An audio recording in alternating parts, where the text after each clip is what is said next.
Norm, you good? Okay. All right. Well, mics are hot, so even if you're not good, we're good now. All right. So, welcome everyone to this episode of Lost Legacy. Thank you for tuning in to Unconventional Heroes and all of our friends who are going to be doing our D&D live play. I'm going to introduce my friends and family, and of course, I have to start with the sensational Brittany.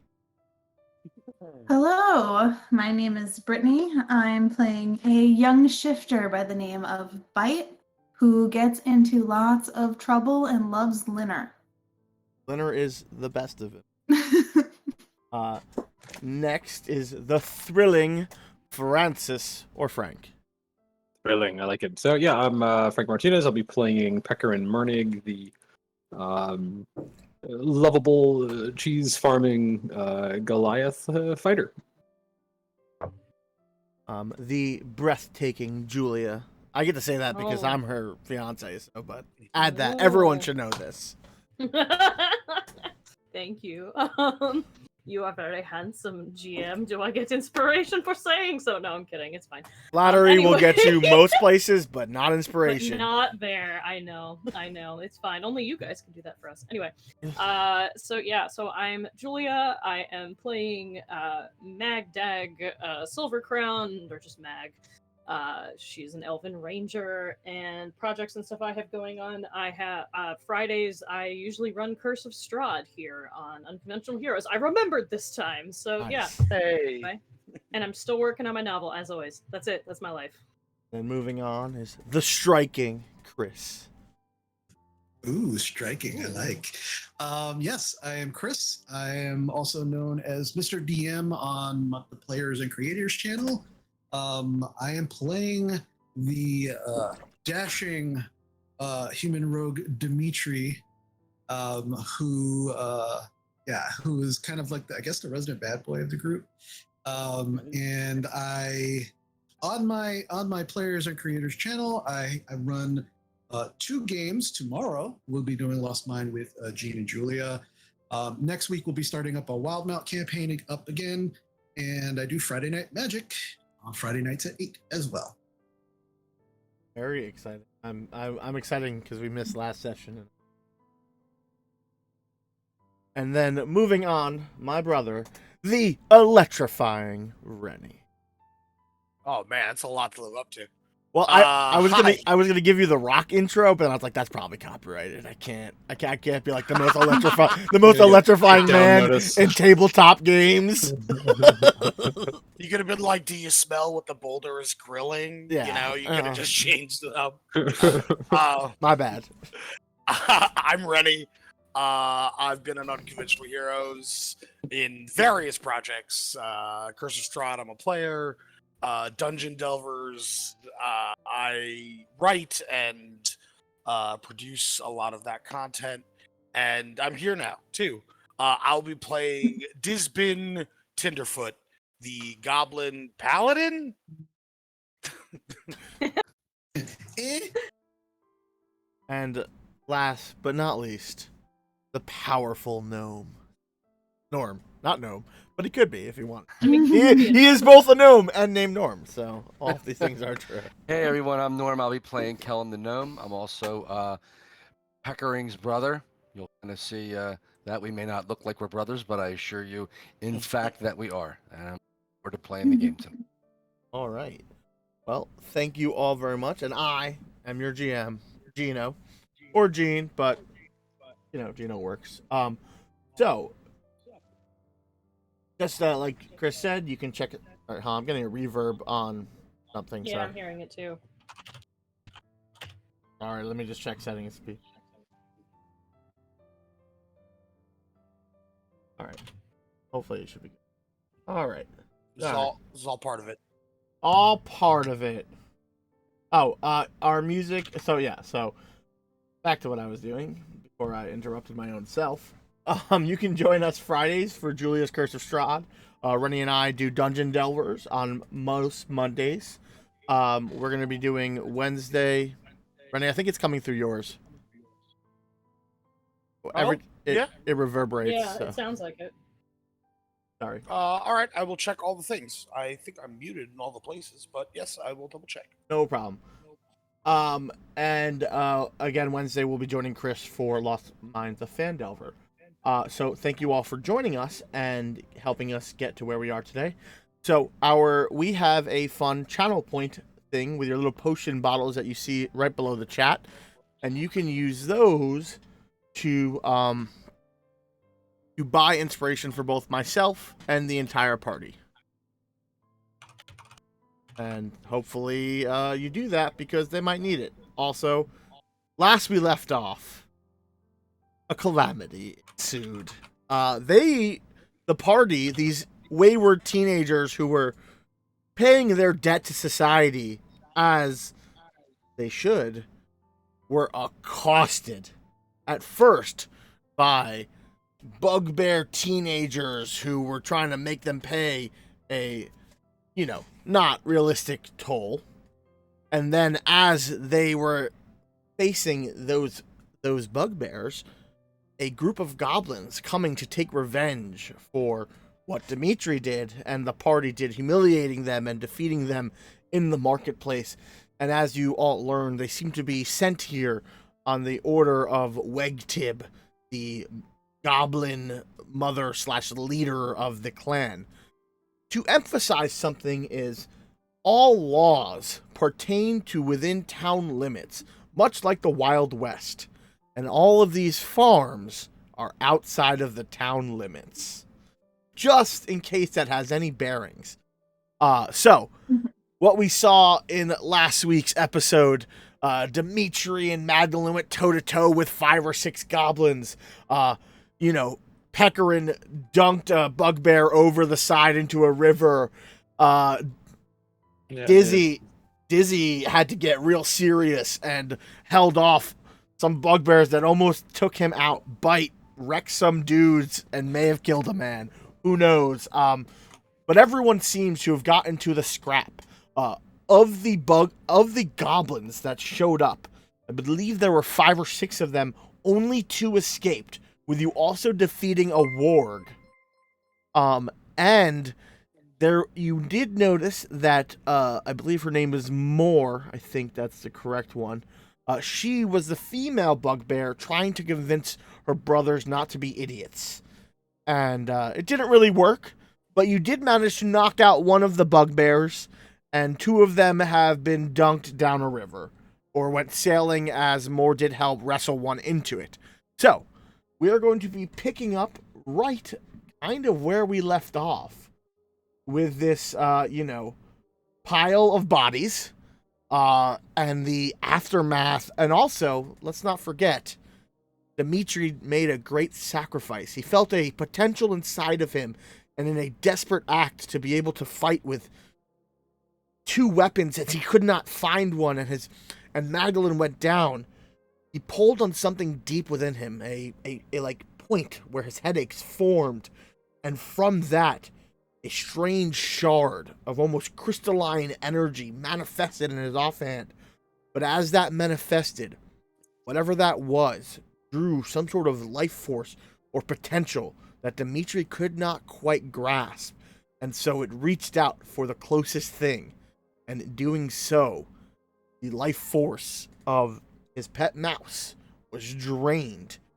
For a moment, less than a minute, this dagger-like crystal appeared, and then by the end of the fight, as adrenaline starts to wear down, it flickered out. And that's where we're going to start our game. I don't remember, did I get up yet, or am I still down on the ground? I believe you stood up because I think you took some attacks before the fight was over. That's right. Yeah, that's right. I did. Okay, so since she's standing, I think Mag is just gonna kind of like stumble, turn around, because Dimitri is like right behind her, and kind of realize what's going on and kind of like give him a hug, like also barely standing up because she's still wavering on her feet. Yeah, Dimitri, I'll tell you right now, Dimitri is just holding Mickey's limp body in both of his hands and just like silently sobbing, like almost like he's got his head next to Mickey's body, but also he's just crying. Like it's just like sobbing uncontrollably at this point. Aw. And I will And Mag's say, definitely gonna like. if you sideways look at Mickey, there does not seem to be any physical damage on him. It's just it was a live animal, your pet, your companion. Now it is just lifeless. You do not see any like residue or like dark veins. I will just, as I'll just kind of like take a moment, especially since Mag is kind of like, trying to console me. I'll just kind of pull back a little and just, I don't understand. I don't understand what this is. And I'll just kind of look over at the goblins' bodies and I'll just spit at the closest one. You are standing over Ixlot, I believe is the name, the one who felled Mag. And yeah. And I'll say something strange. In this moment, everything is peaceful. There's no buzz. There's no excess pressure. You feel like a release has happened. And for the first time in maybe most of the days that you can remember, you don't have a headache. I'll take another kind of like a moment just to kind of I'll just kind of kiss Mickey's head, and I'll move over to kind of like to kind of the side of the bridge where there's like some rocks and some dirt, and I'll just begin to kind of like just dig a small hole, and very gently I'll place Mickey's body into the hole, start to cover it. I'll say kind of like a silent prayer, and then I'll get up, start wiping the tears away from my face. I will go over to the warg, and I will begin to skin it. Okay. As this is all happening, the two goblins that began retreating at the end of last round, they have fucked off to space, and it would be almost very hard for any of you to catch them, as they are taking their actions and their bonuses to just dash and run. And you also know that they're pretty close, since you guys are on like the farmlands, they're close enough that if you did give chase, there would be a chance that you might catch up to them, but much closer to the what's your last name, Rennie? What's your character's? Sorry. The Nartleby farm. Yeah, I was just not looking at my notes. So you could chase them, but there's a chance that you might catch them a lot closer to their home turf. The bugbear sister has kind of slumped her brother over her shoulder and has begun making her way downriver to help either her dying brother. One of her brothers was knocked unconscious and thrown into the river, and one was just thrown into the river. So who knows how they're doing? But she has walked off screen to kind of maybe tend to her family members. And so you guys are kind of alone. You see this warg's body, and you begin the skinning process. Yes. Oh, speaking of tending to family members, I'm gonna kind of run up where Mag and Dimitri were sort of doing stuff. I'm like, is everyone okay? What's going? And I imagine I look down to see a pool of blood under my brood brother. Oh yeah, I was rolling checks, but I'm gonna say that they're all dead. So that one that is in front of me there with the large dome head. Did you knock him out? No, I think he's super dead. Yeah. I'm gonna say by this point they are likely have passed on. Okay, yeah, but yeah. I'm just gonna pick him up. Oh, sorry. No, good. Oh, I was just gonna pick him up, and Peckering doesn't pick him up like reverently, but with care. And kind of look over at you. I kind of put my arms out to you. Should we put them in the cart?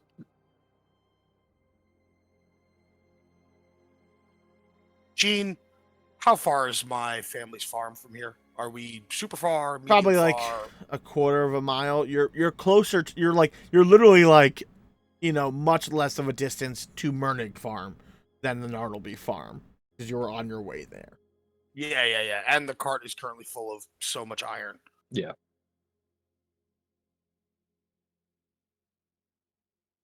We should.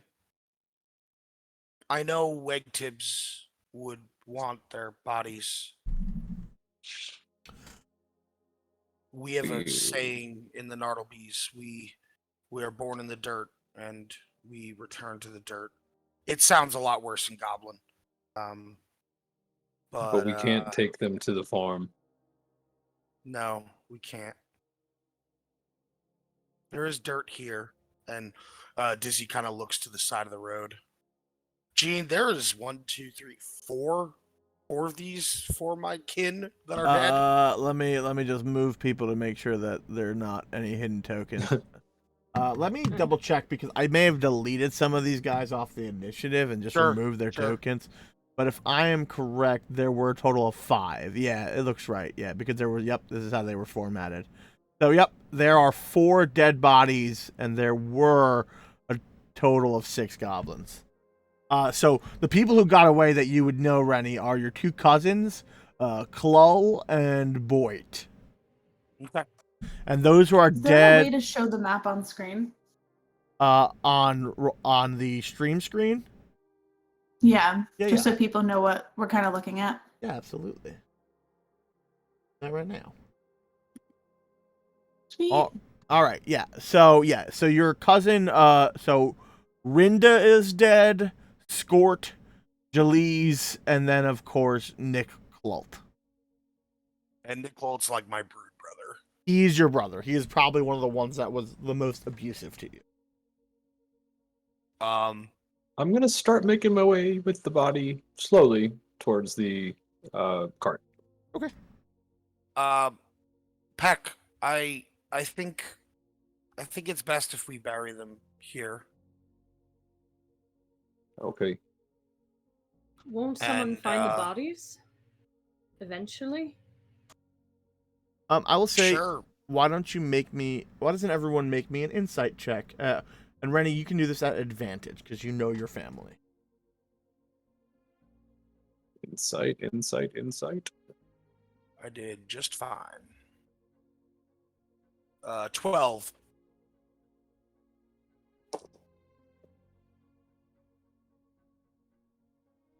Throw a 12 at that as well. That's a 13 for me. Sorry, my character sheet is like frozen, so I can't tell right now, but it's over 18. Okay. Chris, looks like your first 14. roll was a 19 as a note. Oh, it actually showed up. All right, I didn't see Yeah, that. it did. Yep. Your second roll was the 13. So, Bite, you said Okay, 19? thank you. And then Norm, did you get anything? I rolled a 4. Great. All right, so I'm going to say that with those above a 15, you realize that the amount of time it's going to take for you to bury them, that if those 2 kids went back to the farm and brought reinforcements, it would be within only a few minutes. You do not have time to do a full burial right this moment. But though you guys are somewhat weighed down with some iron, you could probably carry the bodies to the Mernig farm to figure out you would have time to decide what you wanted to do, or you could just leave them here or throw them in the river. But you do Throw not them in the river. You do not have the time, you think, to bury them without the other goblins, if any more will riding out by that time. As I'm kind of like carving through the pelt of the warg, I go, I agree with Bite. Just throw them in the fucking river. No. No. And there's like small tears running down Dizzy's face, but he's not like full sobbing. That's what they would do. They would discard us like refuse, but I'm not them. And I'm gonna bury their bodies, and you guys should go and deliver the iron. I'll deal with whatever fallout comes from it.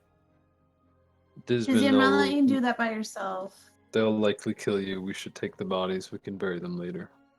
Yeah, let's put them in the cart for now at least. Something. Tempers will be hot. Blood will boil. They will be out for your blood. I've wanted my blood for so long. It's nothing Yeah. new, but And they will get it if you take that course of action. And at that, I'll start heading towards the cart Yeah, I'll say this, Frank. with like a touch more purpose. While the cart is fully loaded and it's at its weight capacity, you can still overload it. It will just be moving at half speed. So like, just because like it's at max load, you could probably pile on the 25-pound bodies without any issue. And it would just mean you're moving a little slower, but you think that because you're close enough to your own farm, likely the goblins will not follow you onto the Mernig farm. Because there's also probably landmines. Who knows what's happening there? Explosions. Dad's house is safe. We should go now. Yes, let's move the bodies and into the cart and then go back to the farm. Give me a survival check, Dimitri, as you are skinning this thing. And you may use dexterity. So are you just trying to get the hide? Or are you trying to actually like salvage inside parts of this creature? No, I'm just trying to get the hide. Okay. I'll also want to probably get some teeth Are as you well. are but- you but outside of proficient? that, Are you proficient in survival? let me see. Hold on. I am not. Okay, then just give me a dex check. Since you're not trying to save anything, you don't have to worry about like wisdom of like, oh, I gotta cut around this area so it doesn't poison the liver,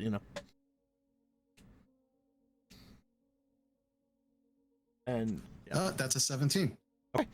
So this like small conversation you had, you managed to skin the warg. You grab two of its like large. It's 4 canines.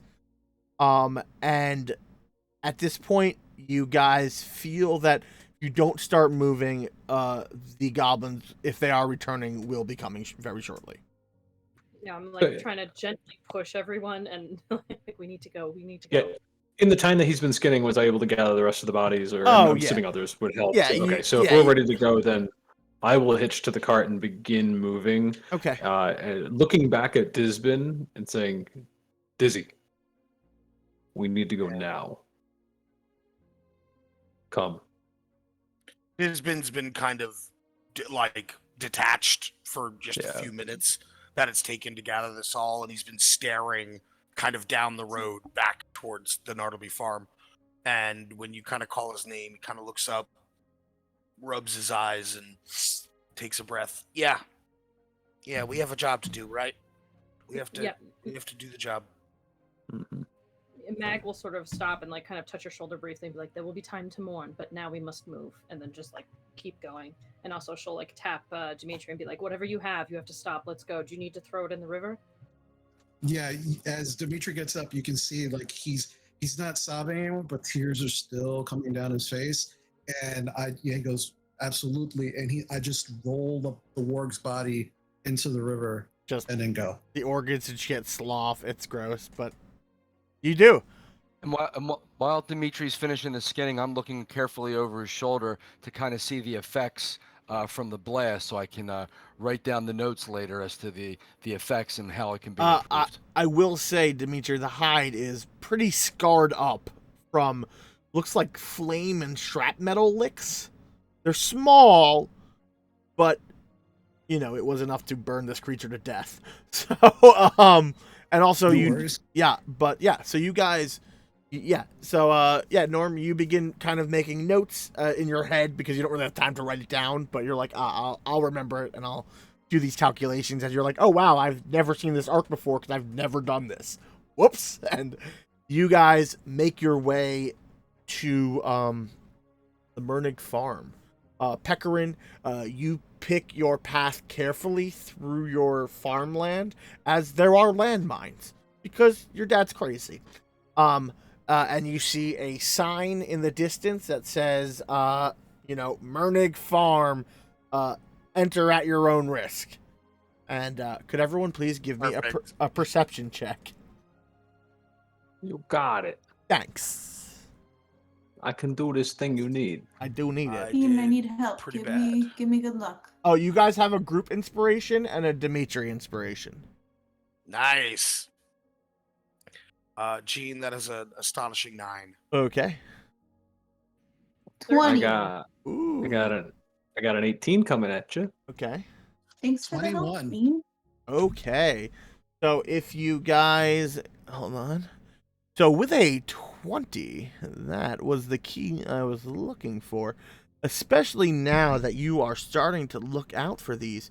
You see etched underneath the sign at the Mernig farm some strange symbols. Yo. And if you look at your roll 20, and I'm going to post it in chat so you guys can all see it as well. And let me see if I can zoom in. Thank you. The one all the way at the bottom on your map screen that just became visible is what you see. The little, the bottom wood of their sign has this strange writing etched in, but I don't think we're seeing. Yeah, what we're you're not talking seeing It's hold not on. on Oh, roll Yeah, 20. check if Sorry. you have that hidden. Nope, I didn't put you at the right one. Boop. There we go. The audience got to see it before you did. Oh, Lucky audience. Is this Listen, the number string with the Yep. parenthesis? Yep. That is at the bottom corner of the Mernig farm. More math.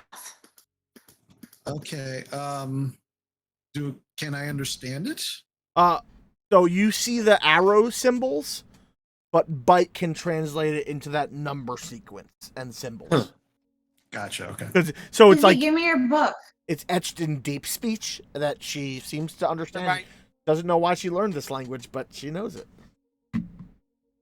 I'm just gonna write the actual arrows and then the translation below it, and then pass it back to Dizzy. And I'll update the symbols and numbers in my journal as well. And Frank, you are a carpenter, correct? yes. Did that not copy correctly? It may not. I'll have to change that. Okay, hold on. So. Oh, nope, wrong one. Wrong number. Ignore the copy that I just put in Twitch. Okay. You can make me, Frank, you can make me a carpentry check to kind of figure out how can do old that. this is. Is it a wisdom Yes. kind of guy? Okay. So it'd be just straight wisdom. Let's see what we got here. That is a 7. I think adrenaline might be in the way here. Yeah, it is hard for you to tell how old it is, but it is etched in. Interesting. I'm sure that father did not do that. It does not look like his style or etching he would do. You imagine if he were to etch something, it would be burnt in. That would If make I sense. can get a closer look at it, can I determine if there's any shavings right next to it or little pieces of wood that might not have been cleaned off properly to determine if this was done recently? What tools are you proficient in, Norm? Let me pull up this little sheet. Yeah. Traits. Good girl. Sugar. The symbol for 16 is the same on both. I figured it out. Oh, is it? Yeah. It's I'm like gonna find the my arrow class. going east-west, and then the down arrow, and it's the same on the other one. It's the 16. If you kind of isolate Oh yeah, it. because it's the same language. I guess, yeah. Is a 16 is composed of a 1 and a 6. Are there any repeated parts of the pattern that appear to be a part of the symbols for 16 and 14? I see 2 is the north-south arrow, but it doesn't tell me anything other than they're in the same, they're spaced where there's a 2, a symbol, and 2, and it's there. They are mirrors, and there's a 2 earlier. Hmm. Again, I have no idea what that 2 represents. This could be You're not directions, maybe. If it's like a maze, I don't. And like Least- Dizzy seems like his brain is just like, you know. Norm, what's up? What did you get? I'm proficient with thieves' tools, tinker's tools, and alchemy.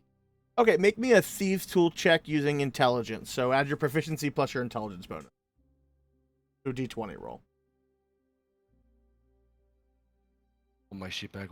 I'm sorry. What am I rolling again, G? I'm sorry. Roll a d20 and add your Intel. proficiency plus your intelligence.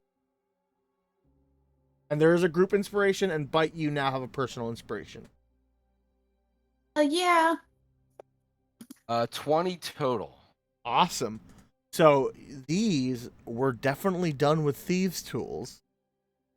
And you think a while ago. Because the way it's faded in, the way the sun's hit it, this is old. Definitely within your lifetime, but it's too old. You don't see any shavings. This happened a long time ago. All right. Well, I'll pull out one of my thieves' tools and kind of compare it. And excuse me, I think a tool like this was used to etch them in. It's one of the tools I use for helping us get into areas that are a little difficult to get in. If you understand what I'm saying.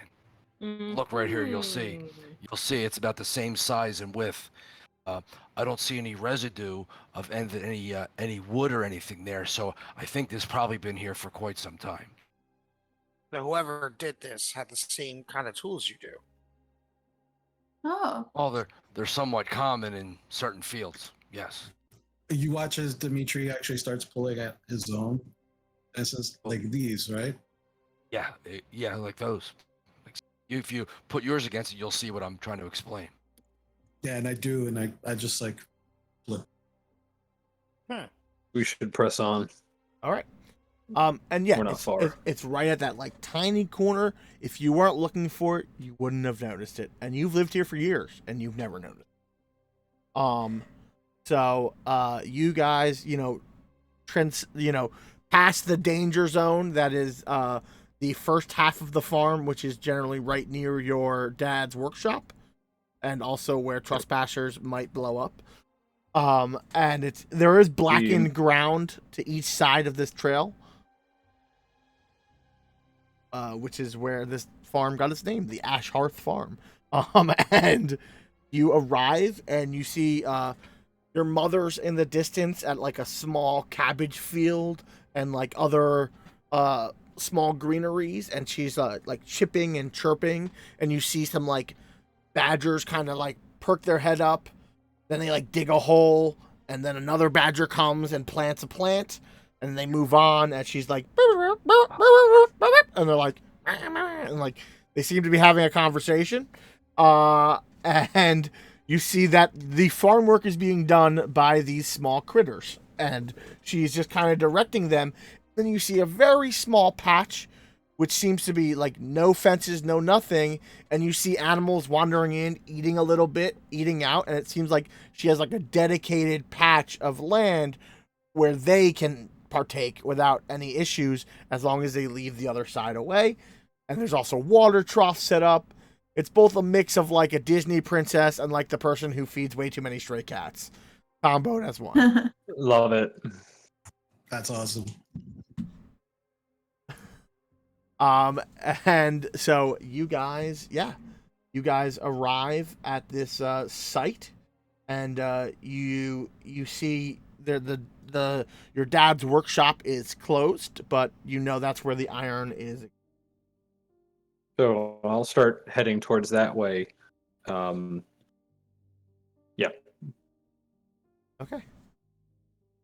You guys begin, you head right over, and you hear, 1 second, as because your wagon's pretty loud, and opening the door, you see your father.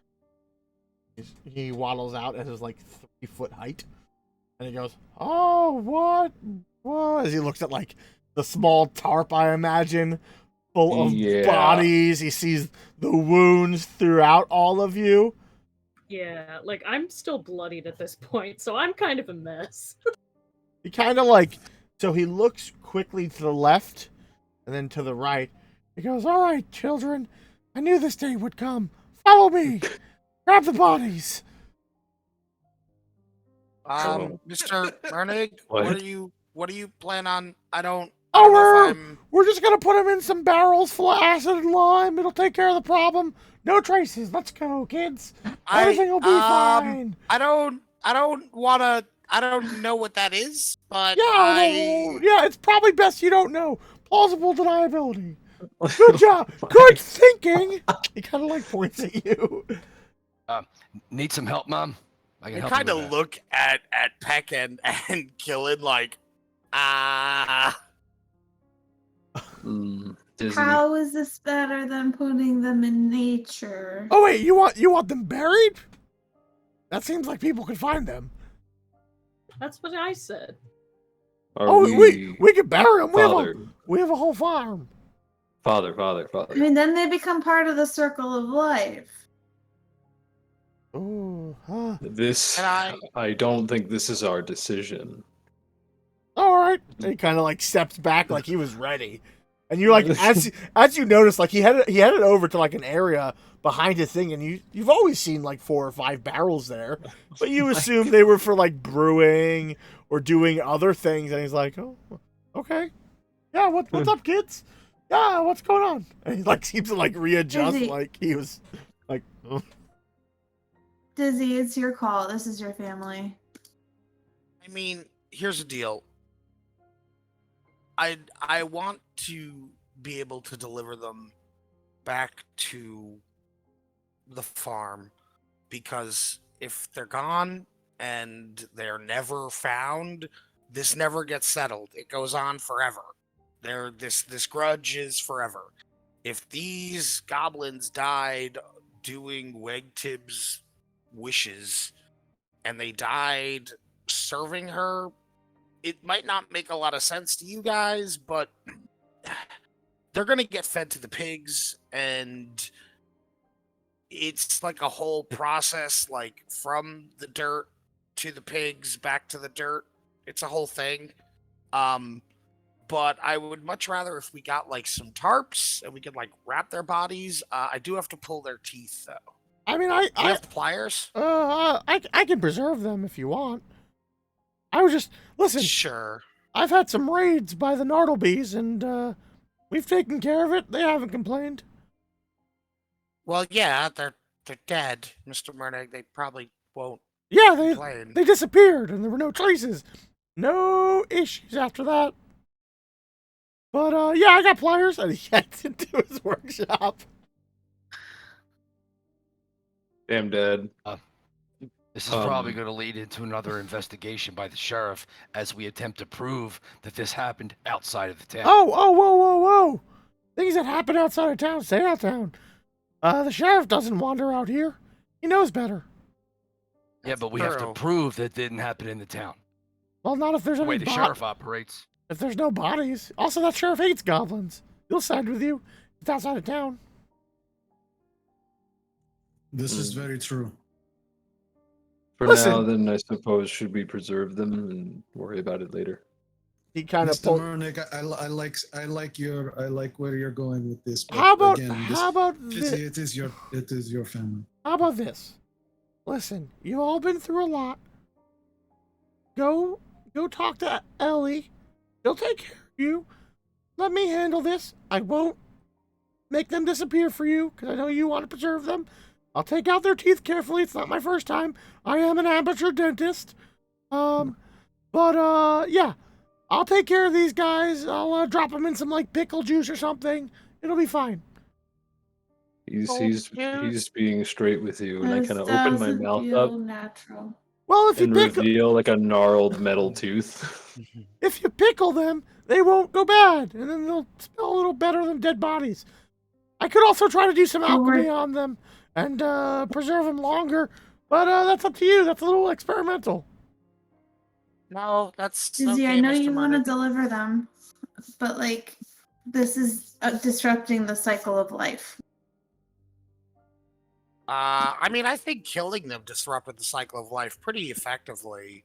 No, but that's part of the cycle of life. People live, they die. But if we're gonna start pickling them, then they can't decompose and become back to nature. Oh no. Well, they will eventually. I think it's just a for now measure. Like, Yeah. I mean, we're They'll be gonna. fine. It's just like salting and preserving. It's just like you would salt meat. It'll still go back. It's just that they won't decompose at a rate. I mean, or I could just throw them in my chill room. That also works. I can make them cold. As he kind of shrugs Okay. in agreement. Okay. Why don't we start with the cold, Dad? All right. Here, why don't you? He kind of like points to like a small pallet that has already been set up. Why don't you get the iron off your cart for me, and why don't you help me bring those bodies into my workshop? And he kind of like, because he's not tall enough to climb on top of this wagon without like a step stool. I'll dunk my hands in the nearest water barrel to just clean all the blood off, and then set to work unloading bodies and iron. Don't dip your hands in the barrel to the right of that. Just heads up, don't touch it. Anyway. Oh, thanks, Dad. Dimitri was like ready to go and then just pulls his hands back and just like, I think I'll stay like this until later. Yeah, no, that's a rain barrel. You can wash your hands in the one he did. But the other barrels, they're full of chemicals. So don't do them. And then he kind of heads into his shop, and you see like he has like a workbench that seems to be made of a strange material, not like wood or metal, and it's pretty large. It's actually like a full-size table, maybe but like 6x6, but it's only like 2 feet off the ground. So it's almost like a couch table for most of you, but for him it seems at a pretty high level. And he goes, "Just put him on here. I'll clean him. You want me to clean him up for you? What do you want, buddy?" So you have to pull all the teeth. It's bad for the pig's digestion. You other than that, just I don't know. Just wrap them up nice. Okay. He goes, "Oh yeah. Hold on, why is my mic now? There we go. Okay, no problem." And he yeah. So pretty much as you guys bring the body in, he pulls out like a set of tinkerer's tools, and he begins extracting teeth. You want him like Begins practicing amateur dentistry. Do you want him in a jar? Do you want me to throw him out? What do you want to do with these? If you have a jar or a little pouch or something, that'd be great. Yeah. He pulls out a mason Honestly, jar. Weg Tibbs might let it go if we bring their teeth back. She's big into teeth. Oh, well, that's strange. Okay. as this mad scientist is judging your ways after being ready to melt corpses into a fucking acid bath. He begins. So he goes to work. You unload the iron. It is all pretty calm compared to what has just happened. And what do you guys want to do after that?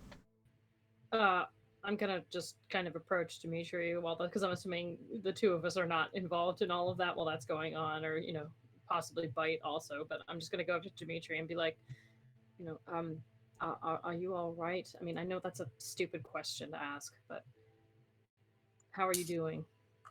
Dimitri's actually I would probably say he's kind of like looking out the door, and actually kind of watching the animals planting, all the food, and not really looking at you, but responds is like, I'm not all right, and but thank you for asking. Nikki was my friend, and I know it's silly, but it was like he was the only one who really understood me. And it's probably just me hoping that was the case, but that's how I felt, and that is Mickey made me feel. Yeah, I'm so sorry. It's awful. What happened? Did they hit him? I didn't see what happened.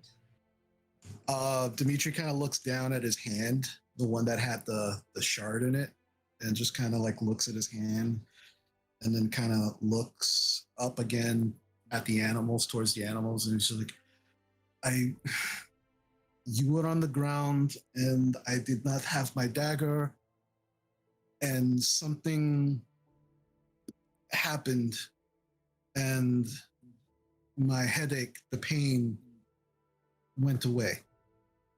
And when it did, I had this like another dagger, like a shard of crystal.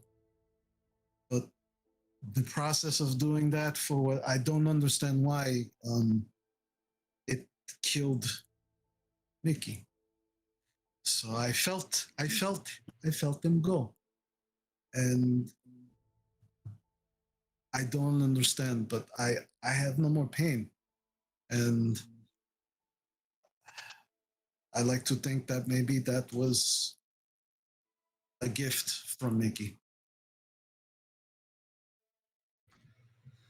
And you can kind of see more tears starting to kind of come down. And he's not even like wiping them off. He's just kind of just kind of still watching the animals, not looking at you. Mag reaches in a pocket like to give you a handkerchief and realizes that it's covered in blood and just kind of shakes her head and just puts it back away. And she's just, and she kind of folds her arms and kind of like she's also like looking out in the same direction as you, but she's leaning like sideways on the door, kind of staring out. And she's like, I don't know what's going on. It just seems like everything in the last few days is just insanity. I don't even know anymore. None of it makes sense. All I know is that I lost one friend, and now he turns around and looks at you. But I was not prepared to lose another. So I am glad you are all right. Thank you. Thank you again. I feel like you've been saving me a lot lately. Well, unlike most of the people that have been trying to hurt us lately, I know that you would do the same for me. And I know, and I point to everybody else as they're kind of like unloading and talking and stuff. And I know that they would do the same for me as well. So I'm glad to do so. At this time, Ellie, Joy Bell kind of heads up your mother, and she kind of like looks at all of you with a look of concern, as now that Body Knock has started dealing with the bodies, he seems like you guys are fine. Doesn't seem like anything bad can happen from here, and he's very interested in testing out his new device, this ice box.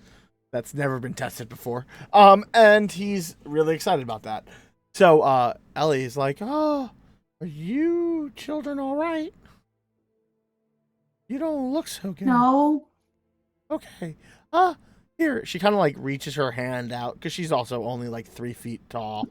And she like kind of like on my computer. whoever looks the most injured.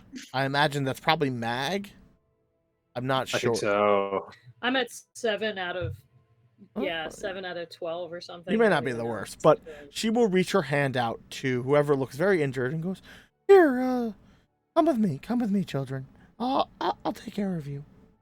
I'll let myself be dragged by this much smaller person. You just see this, bloody wolf just kind of shuffling after her. So she leads you to a barn, which is generally Pekkarin's home, and she opens there's a small, like the under half of the door she opens and like walks in. You can open the top half. It's a double-sided barn door. But she I almost hit the top and I'm like, yeah. And inside you see what looks like a giant-sized playroom. It has a large giant-sized table and chairs, some high stools, likely for when they want to like join for like family breakfasts or dinners. Up in the barn, you see what looks like, I guess you would think, a child's room. but it's definitely a grown adult who lives up there. As it seems like this is kind of like Peccarin's home. Like, it's attached slightly to the house, but he can't fit in the house. The house is only built for people who are like 3 to 4 feet tall, and he's unfortunately outgrown that a few years ago. And so they do their best to make sure everything works, but he kind of has this like small barn apartment loft thing that has the full setup of a small apartment so that everyone can still join and hang out. Can I just describe one thing? Yeah, Sorry absolutely. to interject. You see kind of all over just little crude wooden carvings of different people. And you see at least 11 carvings of Kellen just kind of around the room, and like him in different poses with different little tools. And they're extremely Aw. crude. And Aw. you see quite a few of all of you just kind of dotting the room in various stages of being done. And the newest one that's been started is one of Dimitri, and there's a hand out, but there's nothing carved on the hand. Oh, that's so Um, sad. Aw. It's still just kind of a lump. Is this the first time we've ever been in your room, Pekrin, so we've never seen it before? Why Yeah. not? I assume so. Sure. Yeah, none of you Sure. have ever been in here. Yeah, I'm gonna kind of like look around and be like, huh, this is bigger than my shed as I'm walking in. Yeah, no, he has literally an entire barn because it seems like they don't have to keep animals as the animals have an understanding here. Speaking of that, Reggie is like sniffing around and barking, and she kind of looks to Reginald and she whispers a strange language, and Reginald like eye perks and then runs off. Oh, he just wanted to know if he could explore, and I told him to keep away from certain areas. Okay. You'll tell me later. So Peck, I would actually seeing the carving that you're doing. You watch as I kind of reach into my bag and I start pulling out a bunch of papers, and I start looking like rifling through them, and I'll kind of look at you and I'll just kind of hand it over to you, and you see a very detailed charcoal sketch of you pulling a cart with your brother on your shoulders. Also, Chris, can you give me a wisdom saving throw as you brush your hand through your pocket? Sure.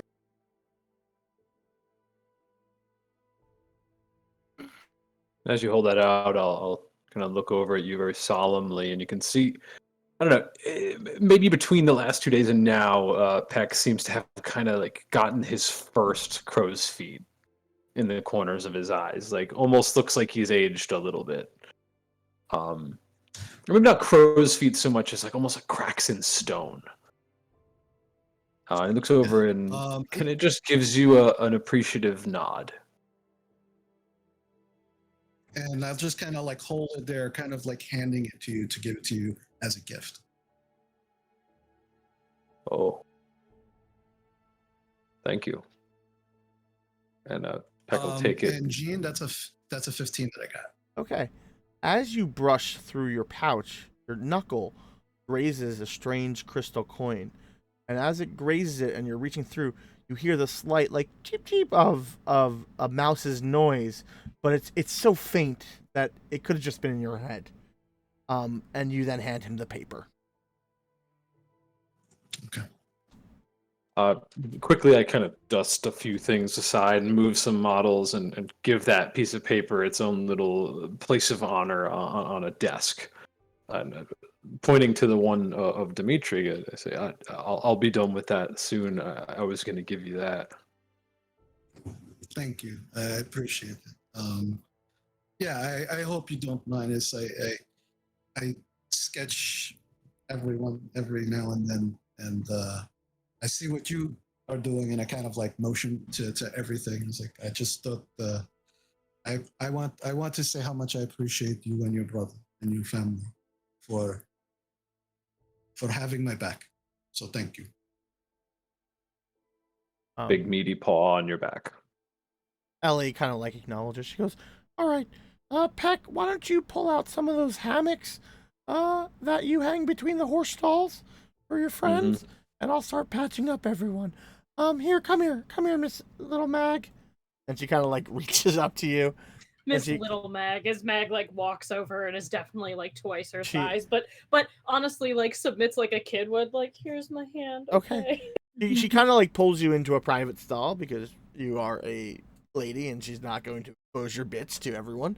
And Thank she you. kind of like Outfits, you know. she like takes, helps take off your armor a little bit, rolls up your shirt.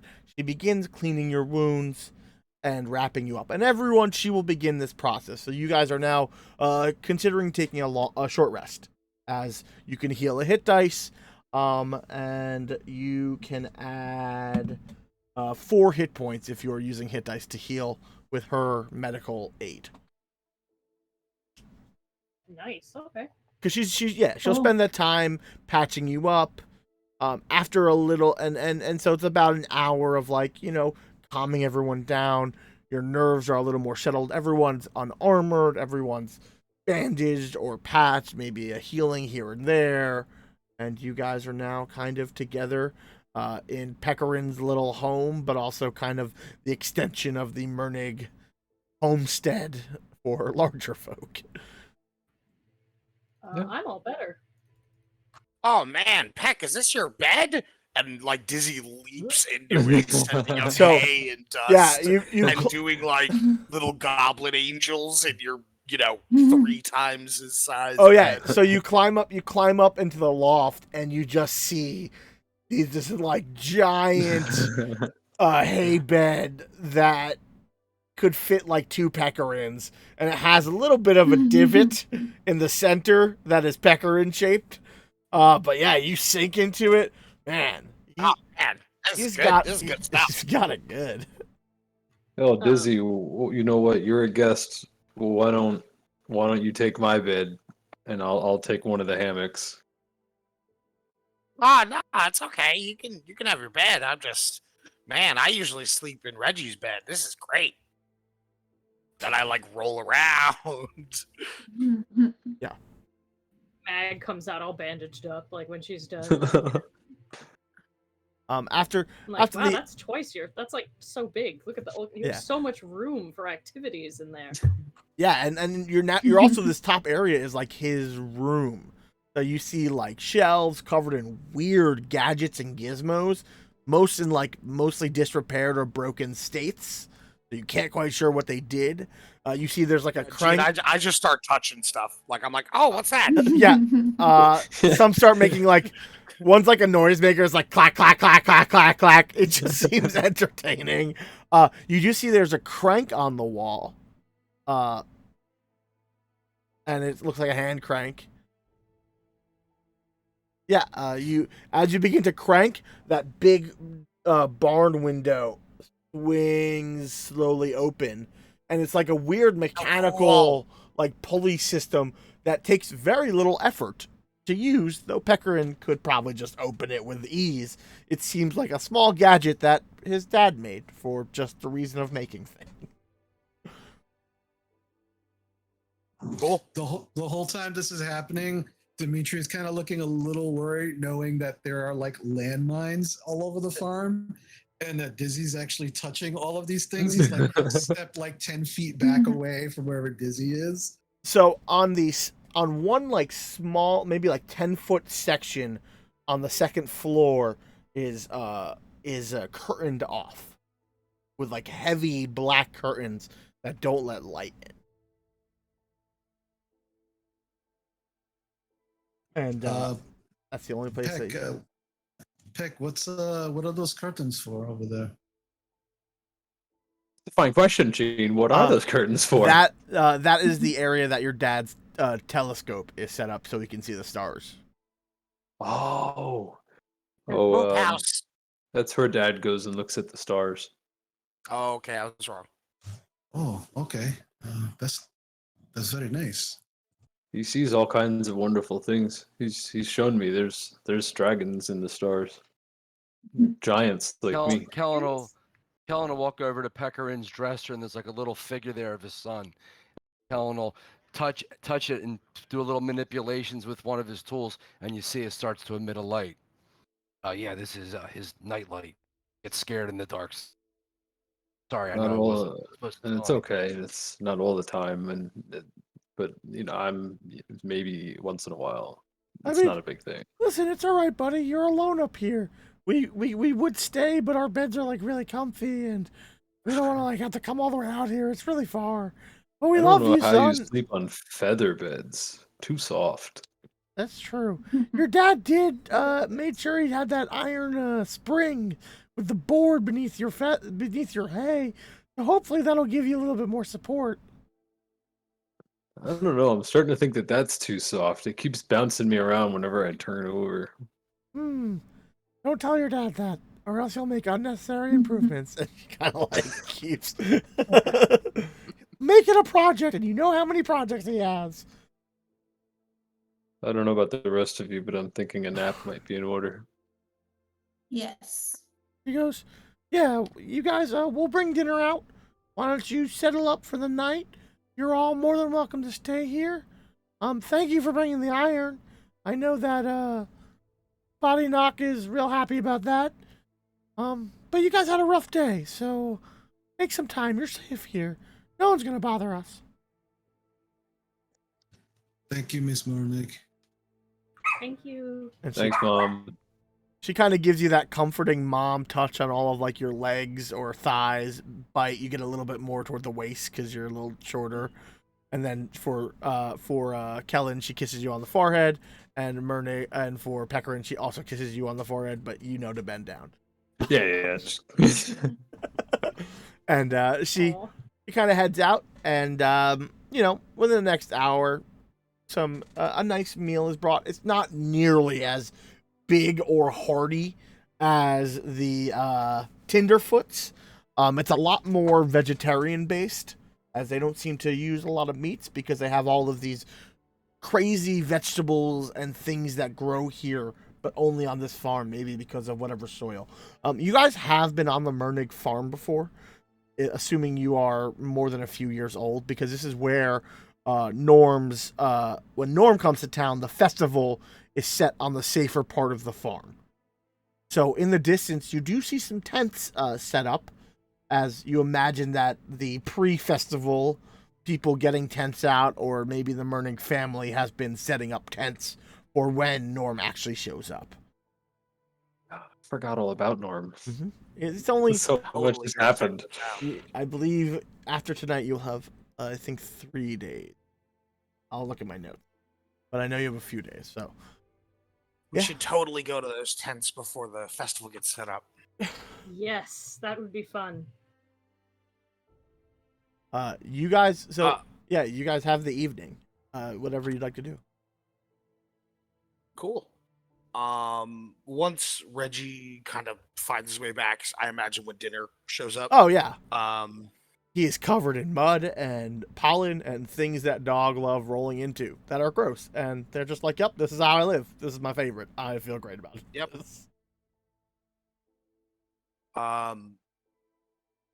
I will, eat dinner and give Reggie whatever scraps I can. He seems like he has eaten a lot, like lots of roots and things that are healthy for dogs, and but not as much protein feed from like meat. But he seems pretty content, like he was fed. Though he does, he has, as like a sign of like obedience. He like nibbles a little to be like, "Thank you, but I'm good."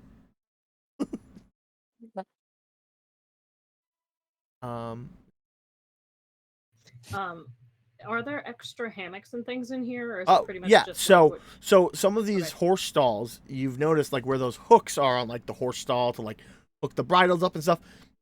That nice hammocks have been set across, and it looks like in each stall there's probably about 2 hammocks. So this place can sleep like 20 people.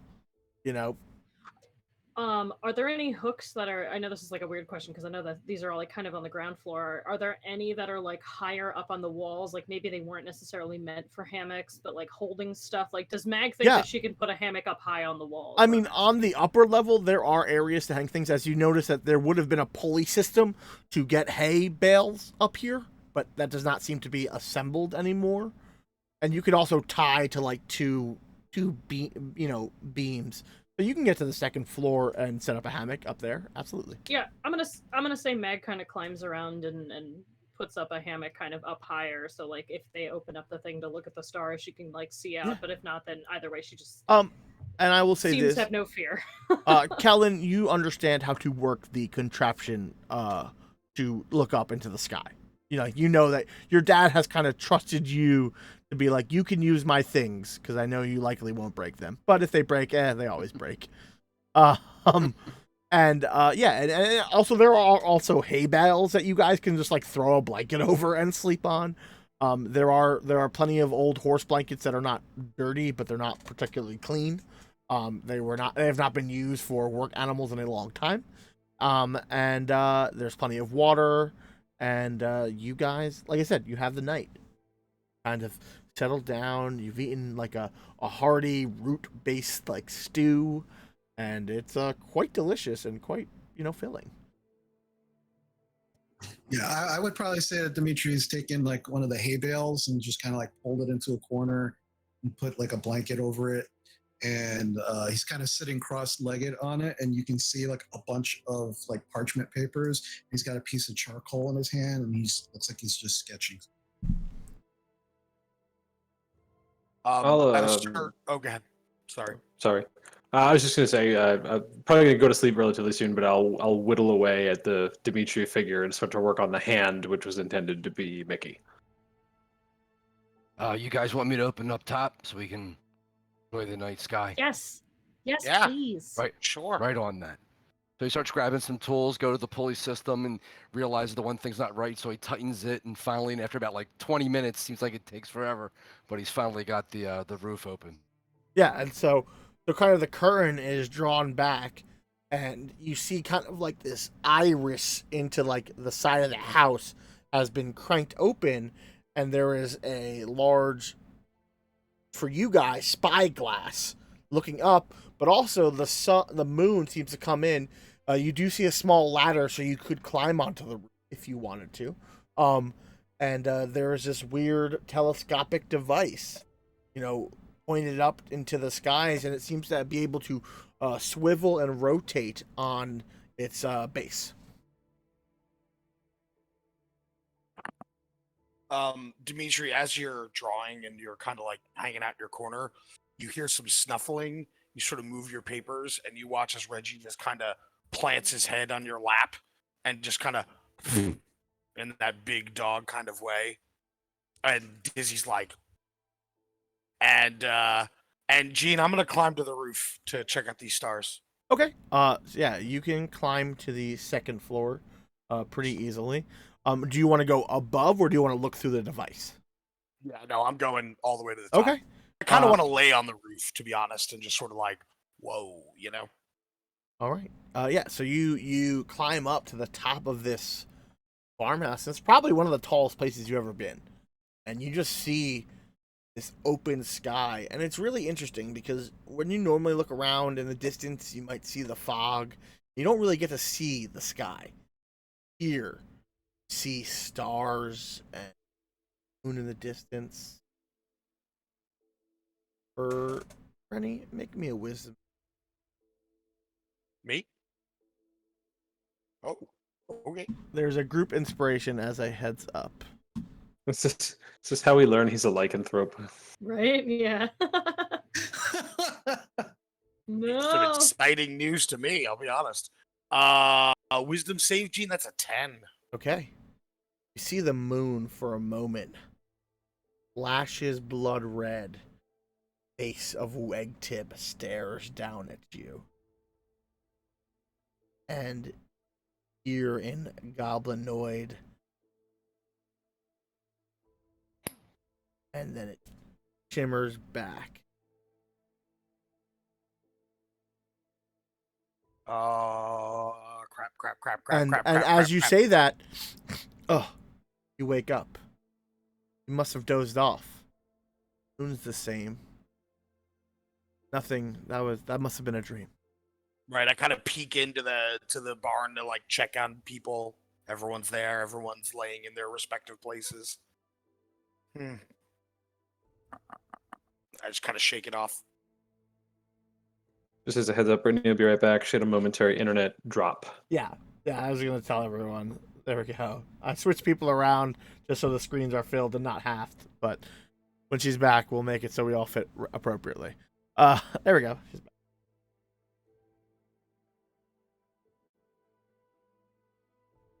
Okay. Hello. Hello, you are back. You guys, I think the storm is playing a little havoc with Yeah. our connection over here, but Yeah, it's coming this You way. guys hear me? so- Yes, we can see you. Yes, Can you hear yes, us? we can. I don't know what's going on. We are with your internet, Britt. I see you guys talking, but I can't hear you. Oh no. Um, We hear you just Gonna fine. mess with settings. Sorry. I think I'm going to run up and see if I can give a hand if you guys want to continue on. Okay. Sure. All right. So, Yeah. Okay. How No, about I now? was Can you just guys hear me? Yeah, we Oh, I can hear hear you. Julia. Can you Okay, hear us? cool, we're good. Yay! Yes. Okay, yeah, we could hear you that whole time. It was just you couldn't hear us for some reason. Oh. yeah, That's fine. the storm is wreaking a little havoc with internet. So if things go down or go Right, out, just about to go. go up. That's okay. So, yeah, but now that you're looking up, it's a clear sky. It's beautiful. Yeah, Mag is definitely like gonna study the stars and plan to go into her trance while staring up at the sky. Okay.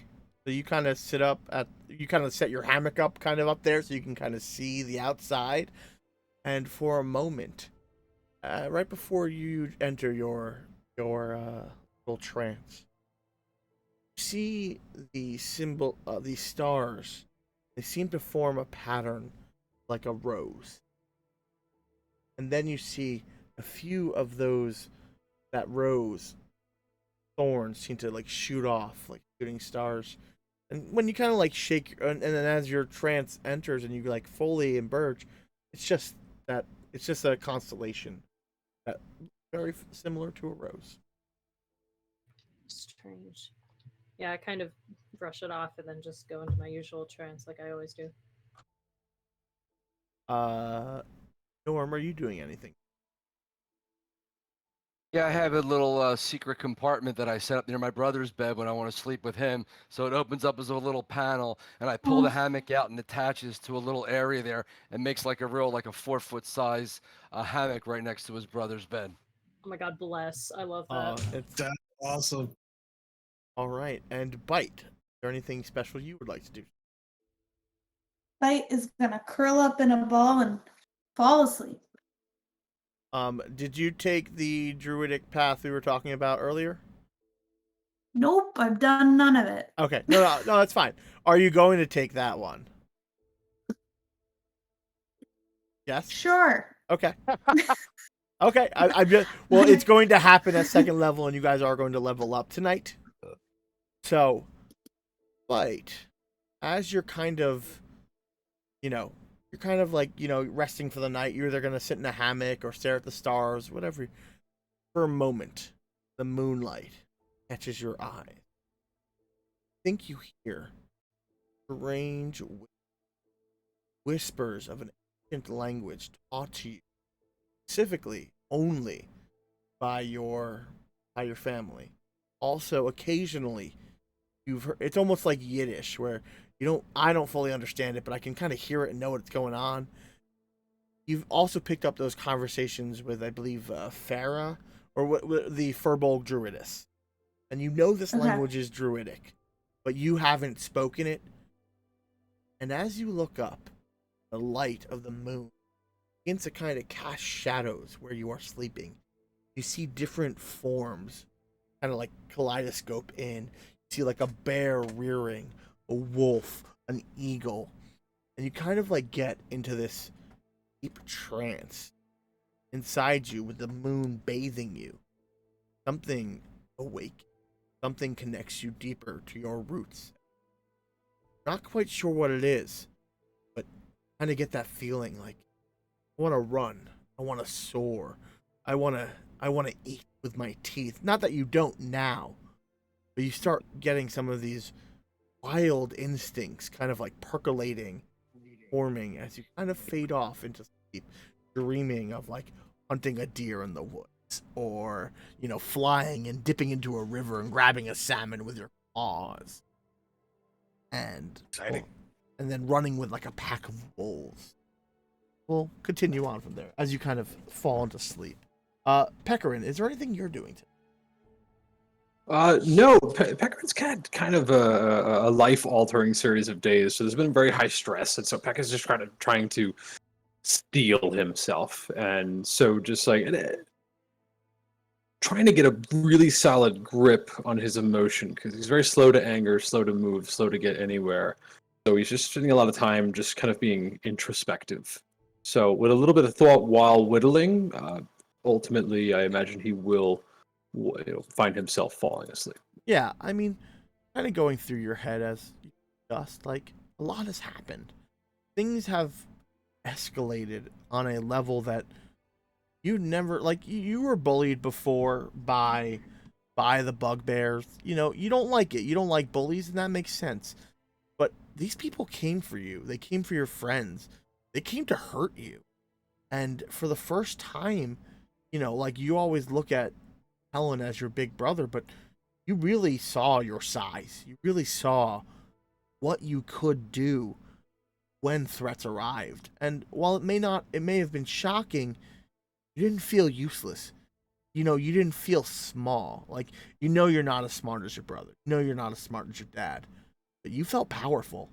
Probably like, you always feel strong, but you felt powerful. And it was a strange feeling.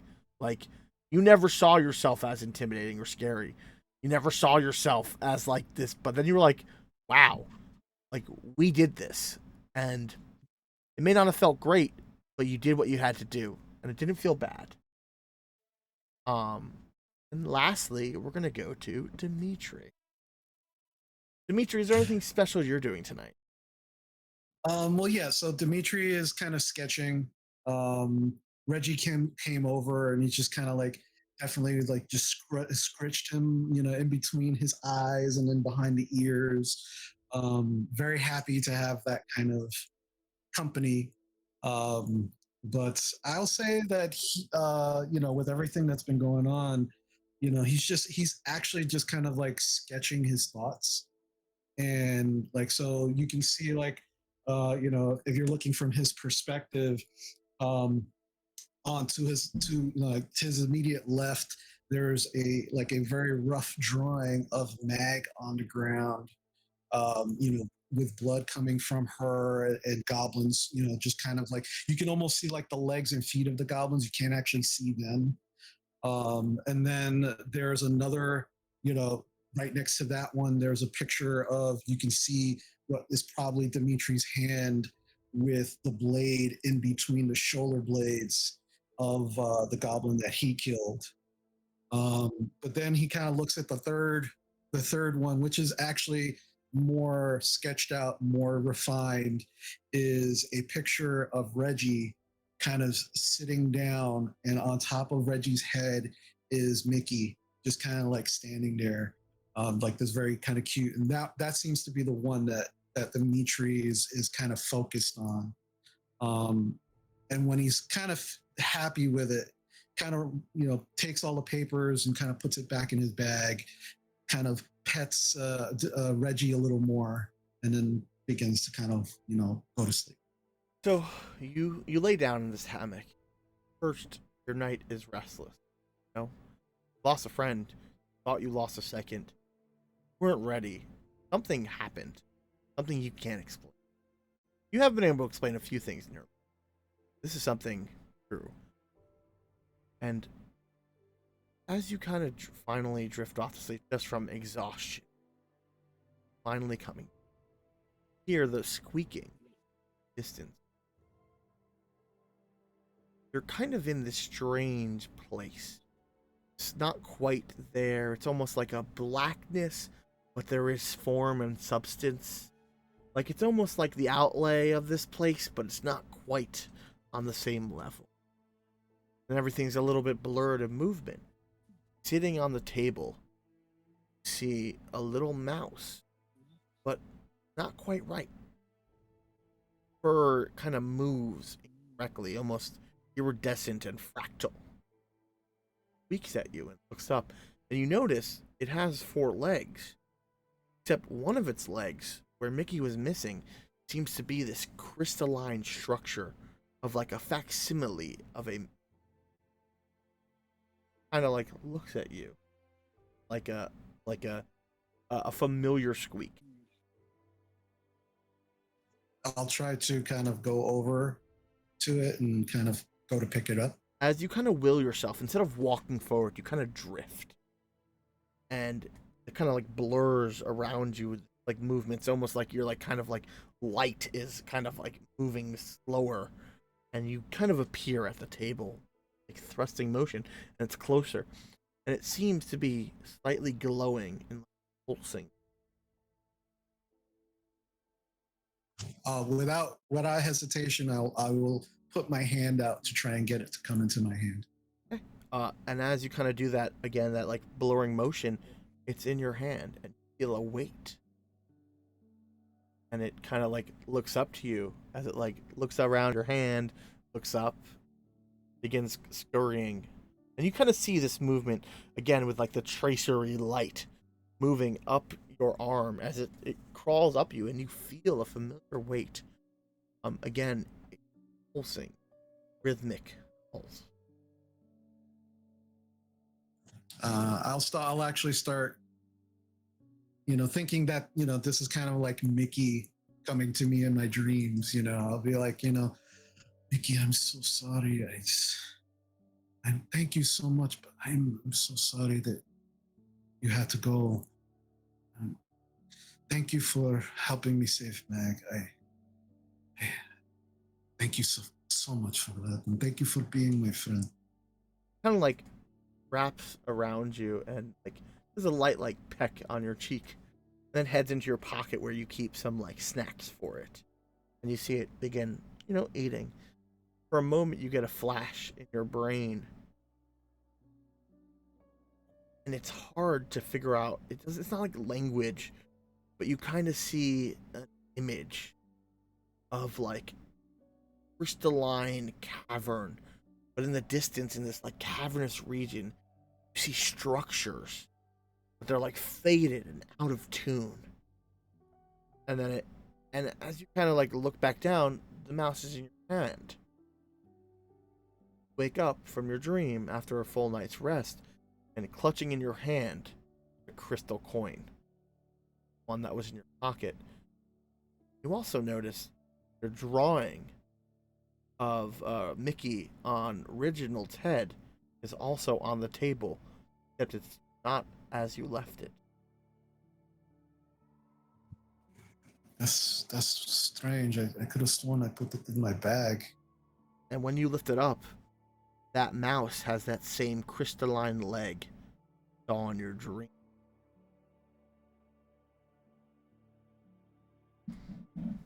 I'll take the paper. I'll just kind of look at it very intently, kind of look around to see if there's anyone around. I would be awake by now. I probably would have been cleaning and polishing my sword way up by the roof because I only trans for 4 hours. So yeah, you hear the familiar sounds of Mag being up before everyone else, as she seems to trance, and she seems to be like up top on the roof, and you kind of hear the scraping of her wooden sword as she seems to be like judging it and looking at it, but nothing unfamiliar. No one's around. You don't even see Reggie. You look in the corner, you hear him. He's snoring, because and he's wrapped up with Dizzy, kind of just like his legs kind of move a little bit in his sleep. I'll just take the paper. I'll put it back in my bag, but I'm like a little bit on alert, just like looking around, making sure that nobody's fucking around with us or anything.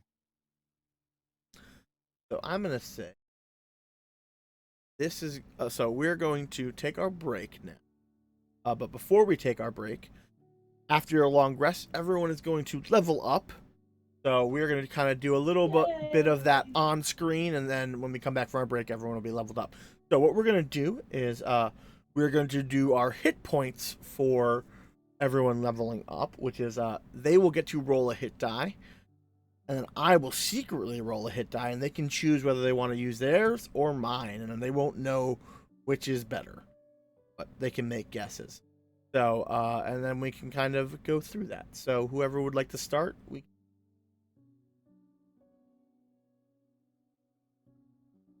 I'll start. Okay. Do it. Are you? I'm assuming you're taking a level of rogue. I am. All right. Roll your d8, sir. All right, here we go.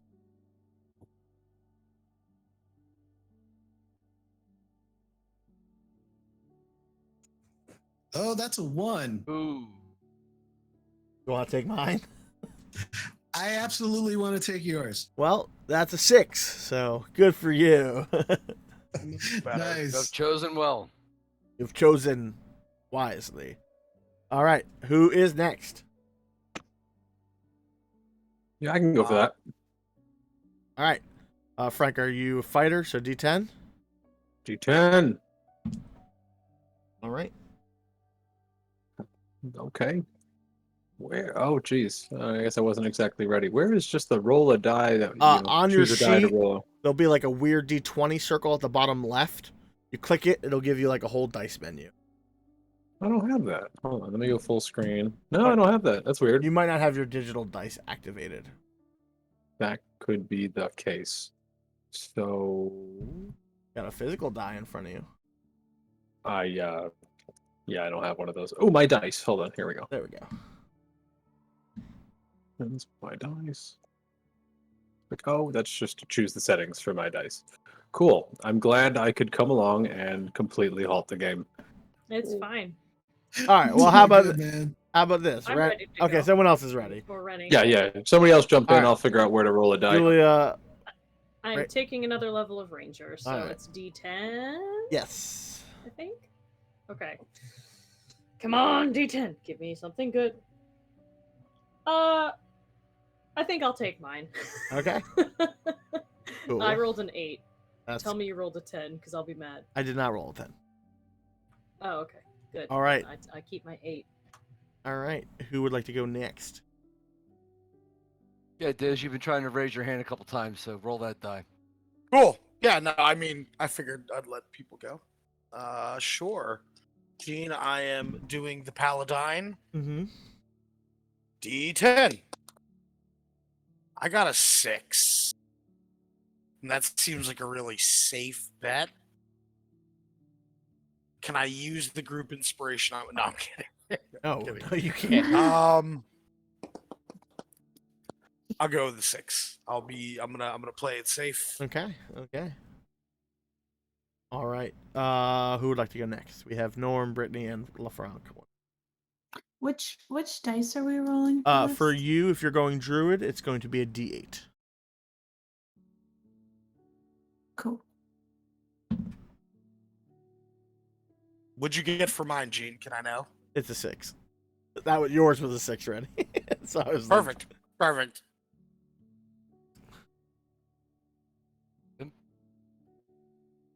I just rolled the d8. Okay. I got a 6. So I'm gonna stick with the 6. That's wise. I rolled a 3 for you, so solid choice. All right, and then Norm, you are also a D8, I believe. Yep. Yeah, it's rolling.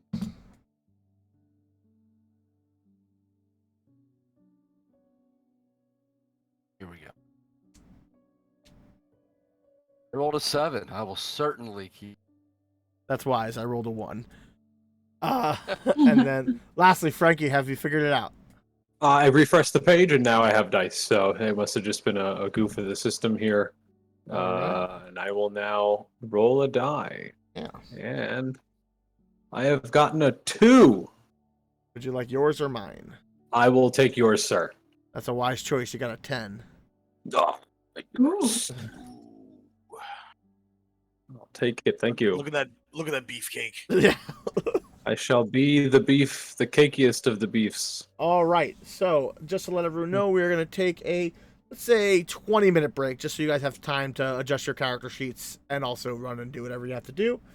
So just to let everyone know, we will be back around 9:20. So thank you for tuning in this moment, and then we're just gonna take a small break, and we'll be back at 9:20 to continue our game. Ooh.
Thank you. All right. Welcome back, and thank you for turning back in. Everyone has leveled to 2. You were there with us when they raised their hit points, and you will, if you probably look at your D&D Beyond extension, you might see what happened. If not, you'll see it happen in play, and that's cool too. So, you all awake the morning. Dimitri, you kind of finish cleaning up your area, and when you look around, you notice on the edge of your stall is you see a small metallic Mickey figurine missing the leg, and it kind of, when you get near it, it begins to squeak a little pleasantly, and it kind of reminds you of maybe what Kellen did when he touched the nightlight. As it seems to have a similar craft of like that little figurine. I'll just kind of smile a little bit, and I'll tear up just slightly, but I'll just kind of look at it, and can I go over and like pick it up? Yeah. And it looks almost masterfully crafted, and like you're like, how the fuck did he have the time to do this?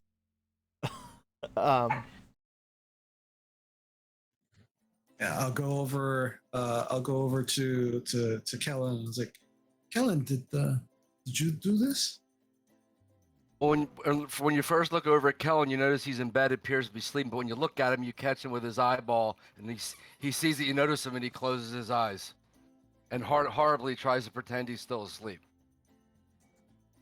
I'll just kind of nudge you awake slightly until you are awake, and then just like, Kellen, did you do this? He doesn't say anything. He looks up at you and just has a little bit of like a weird smile, because this is like he seems a little bit uncomfortable, and he just kind of nods ever so slightly. I'll kind of nod and thank you very much. Thank you. And I'll put it right in the pocket where I actually used to keep Mickey. Yeah. And you notice that it seems to have like a small area where he touched before, and if you ever touch it, it does that little squeak in almost like a 5 to 10 foot radius that people can hear. And when you do press it, Reginald like looks up like there's a fucking mouse. There's a mouse, like so Yeah. It's okay. So it's not just you who hears it. All right. As I'm coming down from the ceiling, I'm like, what? And Mag, being kind of, you slept like exposed to the stars and the sun and the shine. The wind carries soft words wherever you go. You almost hear a side whisper, and it's kind of like warnings. And it's almost like you've connected with a part of the world that is locked to many.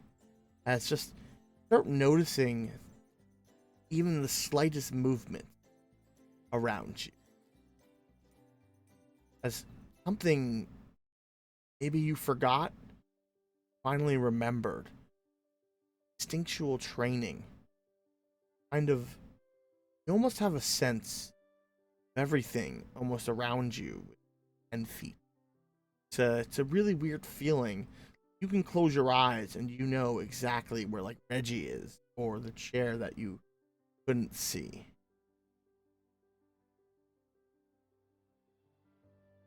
Sorry, Mag is like really seems kind of excited about this. As she kind of comes down and kind of gets down to her feet, and she looks like she's a little like weird, like she's thinking about something. And then experimentally, she kind of just like closes her eyes, like, and whoever's near her, she's gonna like reach out. So if it's like, Kellen or Dimitri, she's gonna be like, "You're there, and you're there," and it's like Reginald like walks by, she's like, "That's Reggie right there. Was I right? Was I right? Was I right?" Yes, we are all here, Mag. Thank you very much. No, wait. Let me try again. Let me try again. Wait, hold on. And then, like, if anyone else comes within 10 feet, I'm like, and that's Pecorin? Yeah, you hear the movement. You feel some sort of animal within 5 feet of you, like a critter, like a field mouse. And I sort of like stop and I kind of turn and I'm like, is there another mouse in here? You hear the light crunch of bugs skittering in hay. Like, you are kind of just around you. The world is making noises you never heard before. Clearly, you've been listening. This is strange. I mean, what's normal? What's weird? Everything's upside down. All I know is we got jobs to do, and there's a crazy lady in a witch house. That's true. And let's not forget your family keeps coming after us. Yeah. No one else had a weird dream about the moon, right? Or saw I did. my mom. Yo, you did? Oh, and I didn't see your mom. Oh. I mean, that's probably good. She didn't look happy. Wait, like Keg, your mom, or your mom, your mom? No, my Weg Tibbs. Oh, Oh, I think she no. said they were coming, and it didn't sound like, "Hey, we're coming." It was more, "We're gonna take your teeth," and in a bad way. No. no good. Yeah, no, definitely not. So, let's go. What jobs we got? And Dizzy opens up his little like journal. All right, I will. Okay. So, you have herbs and Oh, ingredients. You want? Oh, if you want to read it, that's fine. If you have them written Yeah, down. Gene, go right ahead, man. I took notes, but go right ahead. All right. You need to gather herbs and ingredients from the forest. For sorrow. You getting pelts. You can get silver and gold if they're exotic. I believe you heard about the brewer and the breaker needing help moving cask and loading and unloading grain. The centaurs want a day off and need someone or a few people to man the mill. You heard, I believe you spoke to Bait, and he needed wood, and you know that Miev, the woodcutter, also has a job, but you haven't spoken to her yet about maybe clearing some wood, because the bartender kind of gave you a little bit rundown of what's going down. And there are bounties. Let me see if any of those people who attacked you had bounties on there. You can also turn those in. Yeah, we can, because if we can use the cart again, we can get the wood out to Bait, and then we could probably find out if the woodcutter has any work as well. That makes the most sense. We could also look for herbs while we're out in the woods too, if we need to. But I Mhm. suppose that's kind of a separate thing. And as you guys are brought some hard-boiled eggs, some different, like a fruit medley, your dad, body knock, kind of plops down a small stack of gold. Oh, here you go for the iron. Right, 10 gold. Oh All right, and Dizzy makes a little note.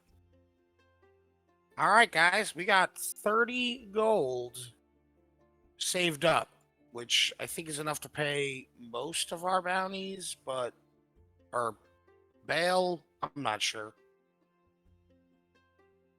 The fines for everything, yeah. Right, yeah. Well, thanks, Mr. Mernig.